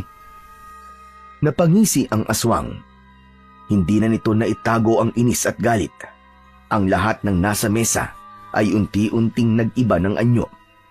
Ang lahat ng karne ay naging uod at ang dugo ay naging malapot, maitim at mabahong likido. Umalingasaw ang napakabahong amoy sa paligid. Halos masuka ang binata. Hindi mo na ako kailangan paalalahanan kung ano ka, Moises. Ang tanong, hanggang kailan mo kayang ipaglaban ng pagiging tao mo? Tao ka nga, pero may matya ka na. Isa ka na ngayong lalagyan, isang bukas na pinto. At hindi mo na mababago yun kailanman. Napakuyom ng kamao si Moises. Naramdaman niya ang bahagyang panginginig ng kanyang tuhod. Gutom na gutom talaga siya. Pagod. Hindi siya sigurado kung gaano pa siya katagal sa lugar na yon. Ilang tukso na rin ang binanggit sa kanya. Pero isa lang ang sigurado niya. Ayaw niyang bumigay. Lalo pa at naaalala niya ang mga aral at payo ng kanyang lolo. Kahit nilagyan mo pa ako ng mantsa, kahit sabihin mong mahina ako, wala kang karapatang angkinin ng pagkatao ko. Hindi mo ako kayang pilitin. At kahit ilang beses mo pa akong subukan, hindi ako magiging kagaya mo. Galit na ibinagsak ng aswang ang kamay sa mesa. Biglang nagliyab ang paligid at sa gitna ng malaking apoy, lumitaw lahat doon ang lahat ng mga materyal na bagay na pinapangarap niya. Isang malaking bahay, may sasakyang magara at maraming pera. Tignan mo mga yan. Kaya kong ibigay sa iyo lahat ng yan. Isang oo mo lang. Wala kang dapat na gawin. Ako nang bahala sa lahat. Ayoko. Hindi ko ipagpapalit ang sarili ko para sa kaginawahan. Mas masaya kaya maging mahirap. Mas may challenge. Saka hindi ko tatraydorin si Lolo. At hindi ko din tatraydorin ang pagkatao ko. Matigas ka. Pero alam mo ba lahat ng matitigas ay lumalambot din sa tamang oras? At hindi mo ako mapapalambot. Ibahin mo ako. Talaga ba? Enuknukan ka naman ng kaduwagan. Oo, tama ka. Duwag ako minsan. Natatakot ako. Pero hindi ako sumusuko. Hindi ako mahina. Alam mo kung sino talaga mahina? Yung kagaya mo. Yung kailangan mong gumamit ng katawan ng iba para lang makakilos ka. Yung walang sariling lakas, kaya umaasa sa takot at kahinaan ng ibang tao. Yun ang totoong mahina. At ikaw yun! Nagalit ang aswang. Bigla itong napaatras. Nanginig ang buong katawan sa galit. Sa isang iglap, nagsimulang magbago ang anyo nito. Hindi tulad ng mga nauna. Ngayon ay mas malupit at mas nakakatakot na ito. Lumaki ang katawan nito, higit pa sa laki nito kanina. Napunit ang balat nito sa ibaba ng kanyang balikat at unti-unting lumalabas ang malalapad nitong mga pakpak. Tumubo din ang matutulis nitong mga sungay sa magkabilaang gilid ng ulo. Ang mga mata nito ay mas lalong naging pula at tila nag-aapoy sa galit. Ang mga ngipin ay mas humaba pa at ang mga kuko ay naging kasing talas na parang mga punyal. Wala kang karapatang ilaitin ako. Tinatatakutan ako ng mga tao sa mga liblib na lugar. Ako tinatatakutan ng mga matatanda sa gabi Nagkabilo ka ng buwan. At ako ang dahilan kung bakit hindi na pinapalabas ang mga bata sa gabi. Ganun ba? Paano ba yan? Hindi naman ako natatakot sa'yo. Anong sabi mo? Ako ang Panginoon ng mga aswang. Isa kang lapastangan. Umalingaw-ngaw ang sigaw nito sa paligid. Biglang nagkaroon ng lindol. Ang lupa ay nagsimulang mabiyak at ang dilim ay bumalik. Biglang bumukas ang isang malawak na bangin sa likod ng aswang. Doon naroroon ang libo-libong kaluluwa na umiiyak at nagmamakaawa. Natakot si Moises pero nanatili siyang nakatayo. Hindi siya pinanghinaan ng loob. Gusto mo bang ihulog kita yan? Mas mainam na tapusin na kita kung di naman kita mapapakinabangan. Sige lang! Gawin mo kung anong gusto mong gawin. Hindi ako natatakot sa'yo. Dahil kahit na anong anyo pang ipakita mo sa akin, isa lang ang totoo. Hindi mo ako makukuha. Mananatili ang pananampalataya ko sa Panginoon na siyang tunay na lumikha. Siya lang ang nagmamay-ari sa akin. Napuno ng katahimikan ang paligid.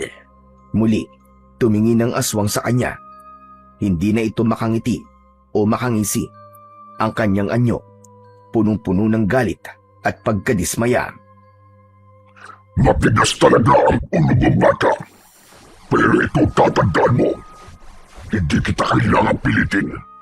Darating ang tamang oras at ikaw na mismo lalapit sa akin. Darating ang araw na gugustuhin mong tapusin ang paghihirap na mararanasan mo at ako lang ang makakatulog sa iyo. Lumapit ang aswang.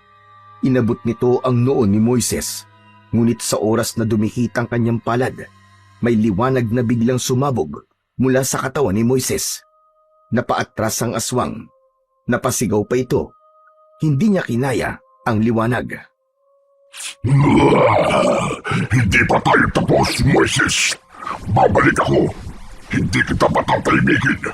Pagbabayaran mo ang lahat ng pag-iinsulto mo sa akin. Sa isang iglap, nawala na ang aswang. Pagdilat ng mga mata ni Moises, nakahiga na siya sa kama. Pawis na pawis. Mabigat ang dibdib, pero alam niyang nanalo siya, kahit pansamantala lang. Sa labas ng kwarto, ay may narinig siyang nagdarasal. Narinig niya ang boses ng kanyang lolo Nestor at ni Arong. Naramdaman niyang hindi siya nag-iisa.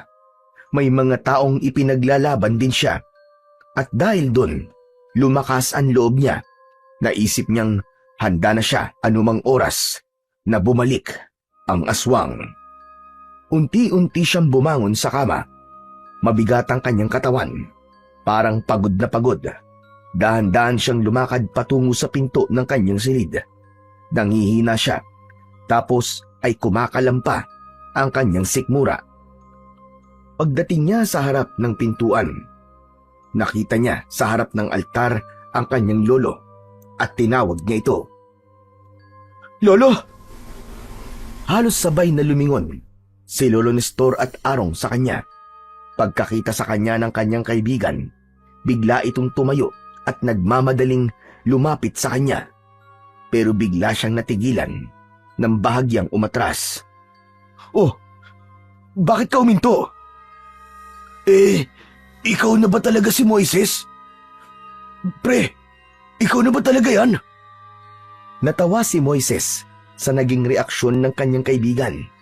Mas lalo pa siyang natawa nang makita niyang pinagtatapat ni Arong ang mga daliri nito sa hugis krus at itinapat sa kanya na para bang sinusubukan siyang itaboy. Teka, ano ba yung ginagawa mo? Para ka namang engot. Anong parang engot? Naninigurado lang ako, no? Baka mamaya hindi na ikaw yan O kaya naman baka sinaliban ka na naman. Nakakatakot ka kaya? Ako na to, si Raulo. Kutungan kita dyan Nang sabihin yun ng binata, napatitig si Arong sa kanya. Tapos ay tumakbo papunta kay Moises at niyakap ito ng mahigpit. Bahagya pa nitong niyugyug ang balikat nito. Ikaw na nga, pre! Ikaw na nga talaga yan! Bakit? Ano ba sa akala mo? Si Raulo? Sabi kasi ni Lolo baka hindi ka na daw magising o kaya naman baka paggising mo, posibleng ibang tao ka na raw. Fake news naman pala tong si Lolo Hoy, Ugok, bakit parang hindi ka pa naniniwala na ako talaga to? Hindi nag-aalala lang ako sa'yo. Akala ko talaga Ang akala ko kasi, Chong, makukuha ka na ng kalaban Ako? Makukuha ng kalaban? Naku naman, hindi ka pa ba sanay sa akin? Alam mo naman na hindi ako papatalo ng basta-basta, no?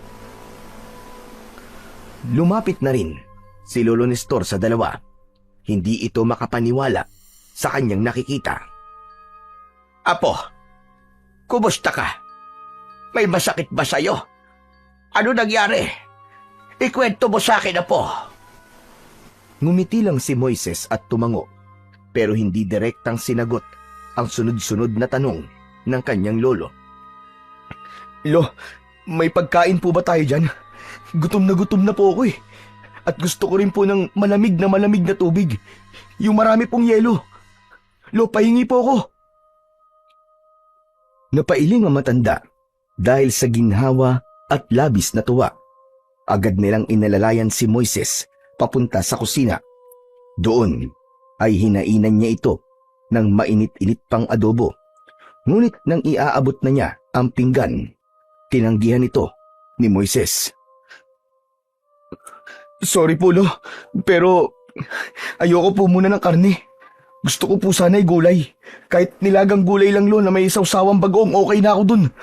Maghihintay po ako basta wag lang munang karne. Napatingin si Lolo Nestor sa kanya. Halatang nagtataka, pero hindi na siya nagtanong. Tumango ito agad at naghanda ng hinihinging pagkain ng kanyang apo. Habang naghahanda, naupo si Moises sa upuan at nagsimulang magkwento. Hindi ko alam kung panaginip po ba yun o totoo Pero naramdaman ko talaga. Para ako nasa ibang mundo. Tapos, biglang lumitaw yung pangit na aswang. Tinutukso ako, Lo. Inaalok ako ng kung ano-ano. Pinakita pa niya yung buong baryo natin, sabi niya. Ibibigay niya sa akin kung papayag lang akong maging katulad niya. Ibig mong sabihin tinutukso ka? Oo, yun na nga. Tinutukso niya ako ng kung ano-ano. Una, kapangyarihan. Tapos pagkain. At lahat ng bagay na gusto ko, ibibigay daw niya. Pero kapalit, isuko ko lang daw ang sarili ko sa kanya. Anong ginawa mo, Apo? Inilapag ni Lolo Nestor ang pagkain sa harap ng binata. Abay, tinanggihan ko. Tahimik ang dalawa. Si Arong ay napatingin sa mesa. Tila hindi makapaniwala. Si Lolo Nestor ay naupo sa tapat ni Moises. Hawak ang isang baso ng malamig na tubig na inilapit sa kanya. Salamat po, Lolo. Anong sabi niya? Nantanggihan mo siya sa lahat ng alok niya. Ang sabi niya po ay pagsisisihan ko daw. Tapos, babalikan daw niya ako. Kung ganun, hindi pa pala tapos.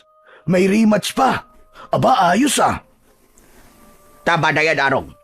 Hindi oras ng biruan ngayon. Hindi tayo naglalaro.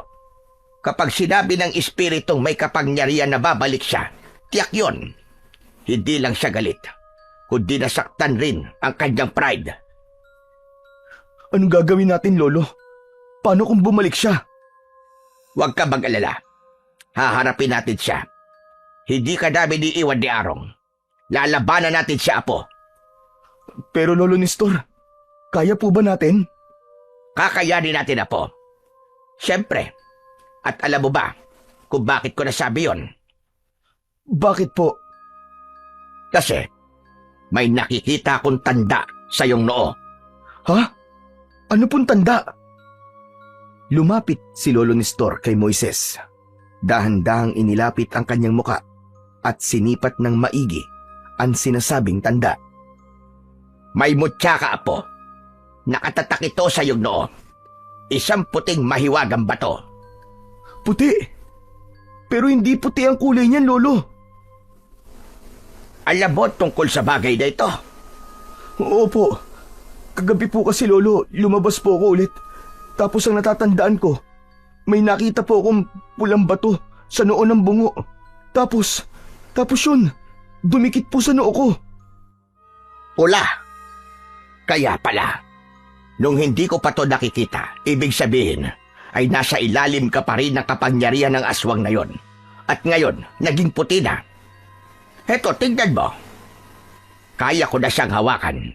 Ibig sabihin lang nito, iho, ang mutya na yan na minsang ginamit para sa kasamaan na galing sa bungo ng gorilla ay pumapanig na sa kabutihan. Ibig sabihin po, nalinis ko siya? Oo. Magaling ka, Apo. Napadali sa ibo ang isang mutya na matagal nang ginamit ng mga nilalang ng dilim. Pre, imba ka. Ang tindi mo. Di ko alam kung maiiyak ako o magpapapirma ako ng autograph sa'yo eh. Ikaw nan sa kalam. Biglang napasimangot si Lolo Nestor. Napatitig ito kay Arong. Nang tumawa ng malakas ang binata, agad niya itong binatukan. Yang ka na naman. Wrong timing ka talagang animal ka. Sabi nang wag mo nang magbiro eh. Seryoso itong pinag-uusapan natin dito. Aray ko naman, Lolo. Ang kati naman ng kotong nyo sa akin. Isa lang naman yun eh. Pampagaan lang ng sitwasyon. Grabe naman. Napakamot na lamang sa ulo si Arong. Pero tanggap naman niya na nagkamali siya. Hindi niya dinadamdam ang pananakit sa kanya ng matanda. Sanay na siya sa ganong kilos nito. Minsan ang pananakit nito ay isang uri din ng panlalambing. Dahil alam niya, itinuturing na din siyang apo ng matanda. Maya-maya pa, biglang natawa si Moises nang makita ang mukha ni Arong habang kinakamot ang batok. Oh, loko, buti nga sa'yo. Ang kulit mo kasi. O siya, sige na. Balik na tayo sa usapan. Ikaw, Moises, kung totoo man na babalik ang aswang, kailangan mong maihanda. May sarili ka ng mutya ngayon. At kung masasanay ka sa paggamit ng kapangyarihan na yan, may kakayahan ka na para lumaban. Alam niyo po ba kung ano ang gamit nito, Lo? Kilala niyo po ba ang mutya na to? Hindi, Apo. Ang pagkakakilala ko lang sa kanya ay gamit yan ng mga sinaunang aswang sa mga ritual. Ngayon lang talaga ako nakakita na ang may hawak nito ay isang nilalang na may mabuting puso. Kung ganun, paano natin malalaman ang kapangyarihan nito, Lolo? Malalaman mo kapag nagkaroon na ng totoong panganib. Tama. Hindi ko lang alam ang lahat ng tungkol sa mutyang yan, Moises. Pero isang bagay lang ang sigurado ko kung paano o saan mo ito gagamitin. Yun ang magtatakda kung para saan talaga ito. Tumitig siya sa kanyang apo. Mata sa mata. Ang tandaan mo lang, Apo, gamitin mo yan sa kabutihan. Huwag mo kailanman hayaan na ang kapangyarihan niyan ang magdikta ng kilos mo. Ikaw ang dapat na magkontrol at laging para sa tama, para sa mga taong nangangailangan ng tulong. Huwag mo rin kalimutang manalangin sa nakatataas. Opo, Lolo. Tatandaan ko yan, pangako po. Hindi ko po ito gagamitin sa masasama. Pre, kasama mo kami. Kasama mo ako palagi. Yan ang tatandaan mo. Hindi ka nag-iisa. Hindi kita iiwan. Salamat, pre. Seryoso yan, ha? Walang stiran, ha? Siyempre, tropa tayo hanggang sa dulo ng mundo, no? Walang iwanan. Solid. Muling natawa si Moises. Mas magaan na ang pakiramdam niya. Masaya siya dahil sa tunay na samahan at walang palyang suporta ng pamilya at ng kanyang kaibigan. O siya, kumain ka na. At mamaya pagkatapos mong kumain magpahinga ka muna. Magsisimula na tayo maghanda pagkatapos. Dahil gaya ng sabi mo, bumalik ba ng aswang na yon? Hindi tayo papatalo. Masiglang kumain si Moises. Kahit simple lang ang ulam ay busog siya. Hindi lang dahil sa pagkain, kundi sa pagmamahal at presensya ng mga taong nagmamahal sa kanya at minamahal niya. Tahimik siyang napangiti habang kumakain. Matapos yun ay tumayo na siya at nagpaalam. Pumasok na siya sa kanyang silid upang magpahinga. Hapon na nang muling nagising si Moises. Nagpasalamat ang lahat nang makitang normal na normal ang binata. Samantala, nang sumapit na ang gabi, nagpaalam na si Arong sa dalawa. Lolo Nestor, Moises, uwi na rin muna ako sa bahay ha. Ha? Uuwi ka? Akala ko ba'y dito ka matutulog? Huwag ka nang umuwi. Dito ka na para may kasama kami ni Lolo. Tapos, delikado pa sa daan. Baka mas delikado pre pag di ako umuwi eh. Sigurado sisermonan na naman ako ni nanay. Naku, parang naririnig ko na nga yung boses niya habang sinasabi yun eh. Kahit aso nga, pag nawawala, hinahanap eh, tao pa kaya? Naku, sigurado ko, magdamag, flip-flop battle yun. O di sige, ikaw ang bahala. O sige, mag-iingat ka na lang pre. Sige na, Arong. Mag-iingat ka. Sige po, salamat po Lo. Dahan-dahan lang po ako sa pagdadrive. Pagkaalis ni Arong, bigla na lamang may naamoy sina Moises at Lolo Nestor. Isang malansang amoy na may halong asupre. May naramdaman silang mabigat na hangin. Pareho silang napatigil. Lo, naaamoy niyo po ba yun? Ang baho ah. Tumango si Lolo Nestor. Kapwa sila napatingin sa altar kung saan nakalagay ang bungo ng gorilya. Kitang-kita nila ang usok na tila nagpupumilit pumasok sa loob ng bungo, pero hindi na tinatanggap ng bungo ang presensya nito. Maya-maya ay parang napagod na ito at sumuko. Lumayo na ito at nagpalutang-lutang sa hangin. Maya-maya ay tumapat ito mismo sa harap ni Moises. Ngunit sa halip na matakot, buong tapang siyang tumingin dito. Bigla na lang lumayo ang usok at tinungo nito ang pintuan. Lumabas ito hanggang sa tuluyang nawala sa dilim ng gabi. Lo, wala na siya. Umalis na. Tapos na ba? Hindi ko alam, Apo. Hindi ako sigurado. Ilang sandali lang ang lumipas. Bigla silang nakarinig ng isang malakas na sigaw. Saklolo! Tulungan niyo ako! Parehong naging alerto ang dalawa pagkarinig sa boses ni Arong. Hindi na sila nag-aksaya ng oras. Dinampot ni Lolo Nestor ang kanyang mahabang bolo na nakasabit sa dingding at lumabas ng bahay kasama si Moises. Bilisan mo Lo! Bako na papano na po si Arong! Sinundan nila ang boses. Madilim ang kalsada, ngunit gamay na gamay ito ni Lolo Nestor. Maya-maya pa, nakita nila si Arong na nakahandusay sa kalsada. Ang kanyang motor ay nasa gilid, nakatumba at malayo sa kanya. Akala ni Moises ay nadisgrasya lang ito. Arong, ano nangyari? Pambihira naman, nasemplang ka ba? Hindi Moises, may aswang. Inatake ako ng aswang. Aswang? Sigurado ka ba? Oo pare, bigla na lang may humablot sa akin kanina nung pasakay na ako sa motor. Huminto kasi ako para umihi. Lolo, posible po ba? Oo, Apo. Kung nakakita ang kaluluwag yon ng isang taong katulad niya na may maitim na budhi at di nalalayo sa dati niyang katawan at pag-uugali, madali lang niya itong masasaniban. Nang ganun kabilis, Lo? Akala ko po ba Tulad ng sabi ko, kapag nakakita siya ng taong katulad niya nung nabubuhay pa siya, madali lang niya itong masasapian. Dahil tinanggihan mo Moises ang mga alok niya, lumipat na ito sa iba. Naghanap ng bago niyang magiging sisidlan. Lolo Nestor, anong ibig niyo sabihin? Yung sumanib kay Moises, yung umatake sa akin? Lolo Nestor, nakakatakot.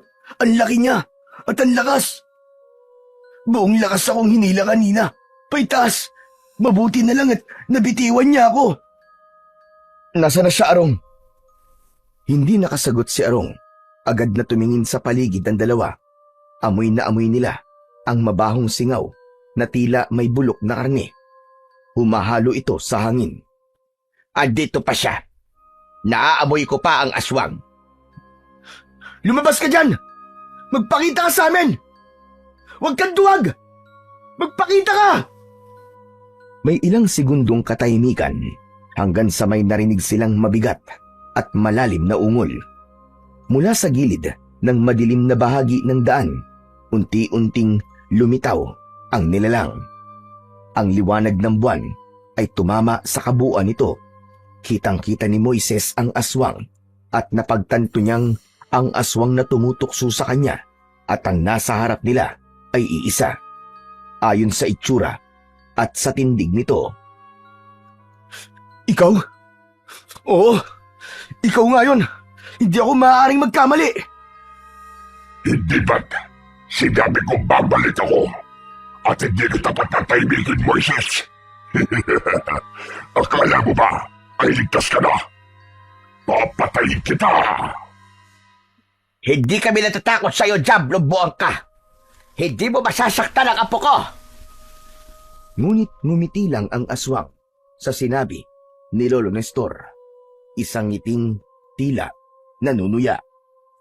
Tignan natin kung hanggang saan ang tabang niyo. Pagkasabi nun ay bigla itong tuminala at nagpakawala ng isang malakas na halakhak. Pagkatapos ay bigla nitong ikinampay ang malalaki nitong pakpak. Kumalat ang alikabok sa paligid at kinailangan pa ng tatlo na takpan ng kanilang mga mata saglit. Lumundagan nila lang, mabilis at maliksi, at sa isang iglap lang ay nasa tuktok na ito ng puno. Mula roon, isa-isa niyang tinignan ang tatlo na parabang minamaliit. Agad na inihanda ni Moises ang sarili at si Lolo Nestor. Agad nang nakaamba ang kanyang hawak na bolo, parang isang katipunerong handang-handa na sa laban. Nakakatawa kayo. Akala niyo ba ay kaya niyo ako? Pare-pareho lang kayong mahihina. Mga walang kwentang nilalang. Hindi niyo ako kaya. Humanda kayo. Dahil mula sa gabi ito, mag-aasikaw na lagim sa baryong ito.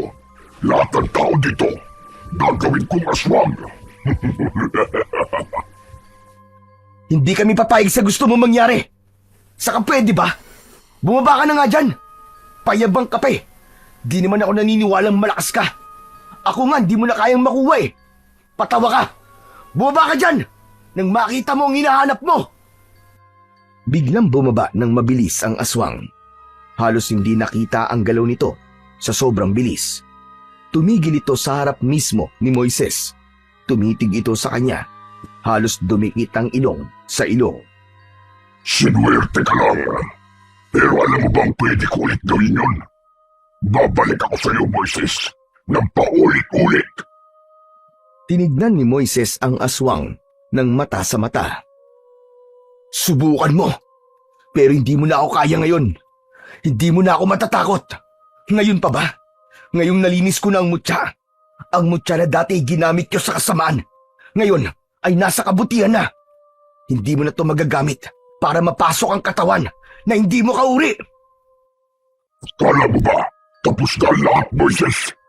Ang mutya, kahit paano liwanag ang ipakita niyan ngayon, madali lang yan tumihan. Tao ka lang, at alam ko kung anong meron sa mga tao. Ano? Pahinaan, kasamaan at iba pa. Pag nagkasala ka ulit, kahit konti lang, sisingit ako. Dudumisan ko ulit ang mutya mo. At sa oras na mangyari yun, babalik ako. At sa pagkakataon yun, Moises, wala ka ng kawala. Oo, tama ka. Tao lang ako. Nagkakamali. Natatakot, nangihida. Pero hindi ibig sabihin nun ay isusuko ko na ang sarili ko sa dilim. Kaya kong bumangon. Kaya kong lumaban. At hindi ko kailanman gagamitin ang mutya sa masama. Gagamitin ko to para protekta ng mga taong mahal ko at para itama ang mali. Kung ganun, Kung hindi na talaga kita mapapakinabangan, ibalik mo na lang sa akin ang mutya. Ano ko sira? Tsaka hindi na babagay sa iyo ang mutya na to. Tumahimik ka! Akin na ang mutya! Planong atakihin ng aswang si Moises, pero bigla siyang naunahan ng binata. Isang malakas na suntok ang pinakawalan nito at tumama yun sa panga ng aswang. Sa gulat ay bigla na lang napangisi ang aswang, pero halatang nasaktan ito sa lakas ng suntok na tumama sa kanyang muka. Nang makabawi ito, bigla siyang tumalikod at muling ikinampay ang mga pakpak. Ngunit sa pagkakataong ito ay tila may kasamang apoy ang kanyang pagkampay. Maya-maya pa, habang nagpapatuloy ito sa kanyang ginagawa, may mga lumabas na mga aninong gumagalaw, parang mga maliliit na nilalang na wala namang tiyak na anyo. Puro itim, puro anino. Pinalibutan nila sina Moises, Araw at Lolo Nestor. Hala! Ano mga yan, Lolo? Mga anino, mga alagad nila. Huwag kayong matakot. Huwag kayong matitinag. Lolo, ito na siguro yun. Masusubukan na natin ang kapangyarihan nitong mutya. Oo, iho. Tama ka. Subukan mo na. Damhin mo ang iyong mutya. Kailangan magkaroon kayo ng koneksyon sa isa't isa. Huminto sa pagkampay ang aswang. Naglakad ito ng mabagal at parang nanunukso. Dumating na ang oras ng katapusan nyo.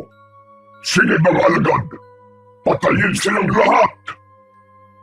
Naramdaman ni Moises ang maliliit na kamay na humawak sa kanyang binti. Si Lolo Nestor, panay ang taga ng kanyang bolo, pero hindi tinatablan ang maliliit na nilalang. Samantalang si Arong naman ay panay ang dasal. Napapasigaw na rin ito sa takot. Biglang lumiwanag ang noo ni Moises. Isang maputing sinag ang sumiklab mula sa mutya na naroon, pero hindi ganun kalakas. Banayad lamang itong liwanag. Doon naramdaman ng binata na may lakas na bumalot sa kanyang buong katawan. Napaatras ang mga anino para silang nadadarang. Napapaso sa liwanag na lumalabas mula sa mutya ni Moises. Napansin naman ito ni Arong. Ayos! Takot sila sa liwanag! Imposible! Hindi mo pwedeng gamitin yan laban sa akin! Matagal kong naging pagmamayari ang mutya na yan! Ako ang kinikilala yan! At hindi ikaw!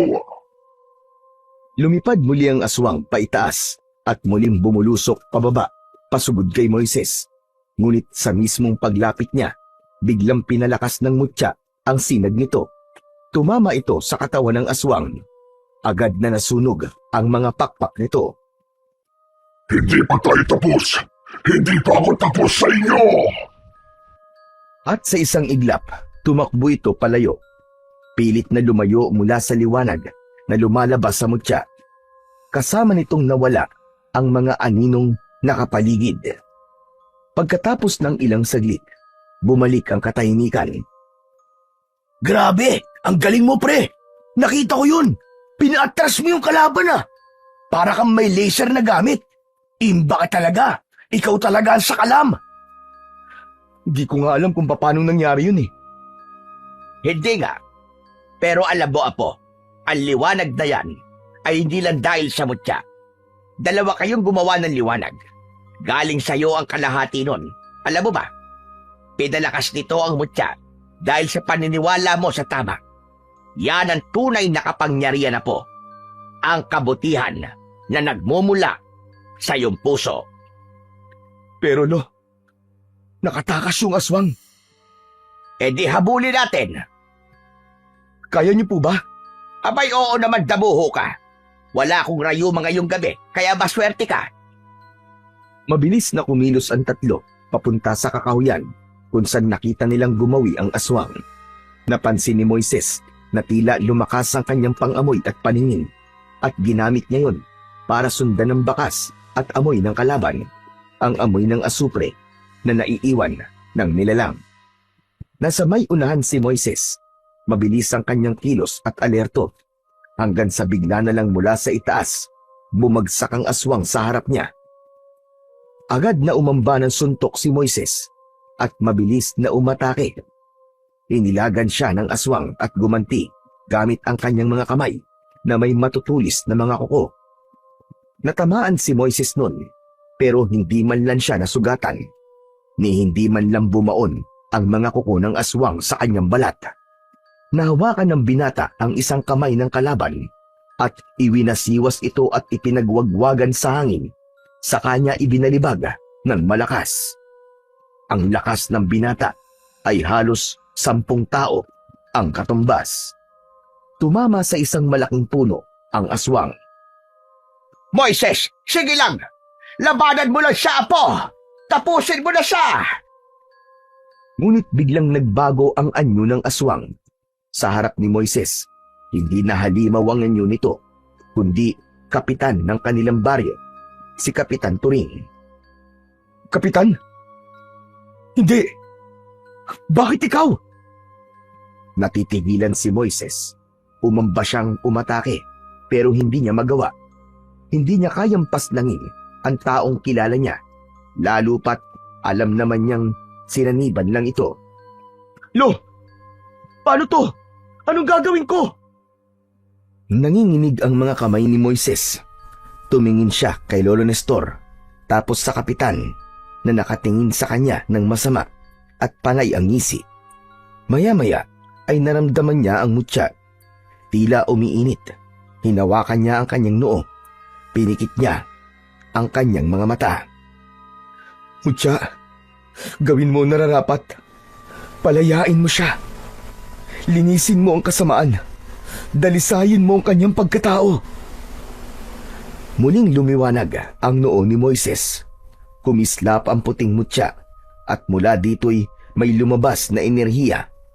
Isang kulay pulang liwanag. Kumalat ito sa kanyang katawan at sa paligid. Umangat si Moises ng bahagya sa lupa. Mula sa katawan ng kapitan, lumabas ang isang itim na usok. Kumakapit pa ito at tila ayaw pa ring bumitaw. Pero patuloy ang liwanag mula sa mutya hanggang sa isang malakas na pagputok ang kanilang narinig. Kasabay nito ang paglabas ng usok sa katawan ni Kapitan Turing. Humandusay ang katawan nito sa lupa. Wala na siyang malay. Sumunod ay naglabas ng puting liwanag ang mutya at ito na ang tuluyang tumunaw sa itim na usok. Kasama ng usok ay naglaho din ang mga alagad nitong anino. Tapos na, napaluhod sa lupa si Moises at hingal na hingal. Apo! Moises, iho! Ayos ka lang ba? Opo, Lolo. Tapos na po. Wala na ang masamang nilalang. Ayos. Uuwi na rin ako, pre. Lagot na talaga ako sa nanay ko nito eh. O sige na, pre. Ingat ka sa daan ha. Kami na ang bahala kay Kapitan. Kinabukasan, nagising si Kapitan Turing sa kanilang bahay. Wala siyang maalala, maliban sa lasing siya at pauwi na sa kanilang bahay. Oo. Lasing na lasing ka nga kagabi, Kapitan. Tapos habang naglalakad kami nitong apo ko, nakita ka namin na natutulog sa kalsada. Kaya naman inuwi ka na lamang namin dito sa bahay. Pasensya ka na, Kapitan. Kung di ka namin naiatid sa bahay mo kagabi. Masyado kasing malayo. Hindi na kaya nitong nirarayuma kong tuhod. Wala yun. Ako nga dapat magpasalamat sa inyo eh. Dahil kung hindi niyo ako nakita kagabi, aba, tiyak na mas nakakahiya kung makita ako ng mga kababaryo natin na nasa ganung sitwasyon. Wala napasubo talaga tayo kagabi. Hindi ko naman nauulitin yun. Masama sa katawan at masama sa reputasyon. Ayos lang naman yon, Kap, kung paminsan-minsan. Lahat naman tayo may sandaling nadadala ng pagkakataon, hindi ba? Ang mahalaga, ligtas ka at natuto ka rin. Oo nga naman. Mang Nestor, napaisip talaga ako. Nagkaroon pa nga ako ng masamang panaginip Di ko lang maalala kung ano. Nagkatinginan ang maglolo. Sabay tango. Pareho nilang alam na hindi lang yun basta panaginip. Ngunit nanatiling tikom ang kanilang bibig at hindi na sinabi sa kapitan ang totoong nangyari. O siya, Kap, magpahinga ka na muna. Baka di pa lubos na nawawala ang tama ng alak sa'yo. Tapos mamaya kung gusto mo na sabaw, ipagluluto kita ng tinola. Pampatanggal ng hangover yon. Aba, ayos. Salamat talaga sa inyo. Babawi ako, Mang Nestor, ha? Pangako. Nakoy, wala yun, Kapitan. Basta maayos na serbisyo na lang po ang isukli nyo sa baryo natin. Ayos na po yun. Nginitian sila ni Kapitan at muling humiga upang makapagpahinga. Umalis na rin sina Moises at Lolo Nestor sa silid. Pagkaraan ng ilang araw, tuluyan nang bumalik sa normal ang buhay ng maglolo. Isang umaga, habang sumisipsip ng mainit na kape si Lolo Nestor, ipinakuha niya ang kahon ng mga agimat kay Moises. Iho, ito na ang tamang panahon. Dahan-dahang hinubad ni Lolo Nestor ang kanyang suot na kwintas na may mutya at inilagay ito sa loob ng kahon. Sa wakas, ay makakapagpahinga na ako, Apo. Makakatulog na ako ng mahimbing at makakapaglakad-lakad ng walang iniisip. Masaya ko na may papalit na sa akin. O heto, ipinapamana ko na sa'yo ang lahat ng ito. Ingatan mo sana ang lahat ng ito, Apo. Opo, Lolo Nestor. Pangako, iingatan ko po ang lahat ng yan. Pero Lo, huwag ka munang mamamaalam, ha? Mag-enjoy ka lang dyan. Ako pong bahala. Sagot kita. Abay, syempre naman. Ikaw talaga. Hindi pa ako mababatay. Huwag ka mag-alala, Lo. Itutuloy ko po ang lahat ng nasimulan ng ating lahi. Mula noon, nakilala na sa kanilang baryo at sa mga karatig lugar si Moises bilang isang magaling na albularyo. Hindi lang lakas at bilis ang bigay sa kanya ng mutya. Nagkaroon din siya ng matalas na isipan at bukod tanging kakayahan sa paghihilot at pagpapagaling. At syempre, hindi siya nag-iisa. Si Arong, ang kanyang matalik na kaibigan, ay naging katuwang niya sa lahat ng yun. Bagamat hindi biyasa sa mga ritual o paggamit ng agimat, tumutulong siya sa paghahanda ng mga gamot at pag-aasikaso sa mga taong nagpapagamot. Sa huli, naging inspirasyon si Moises sa buong baryo. Sa kabila ng kanyang panggagamot at pagtulong sa kapwa, ni minsan ay hindi siya humingi ng kapalit o kabayaran. Buong puso niyang tinanggap ang mutya bilang bahagi ng kanyang buhay at niyakap ang responsibilidad na kaakibat nito. Nagpasakop siya sa kapangyarihang taglay nito, hindi para sa pansariling kapangyarihan, kundi upang ipaglingkod sa kabutihan.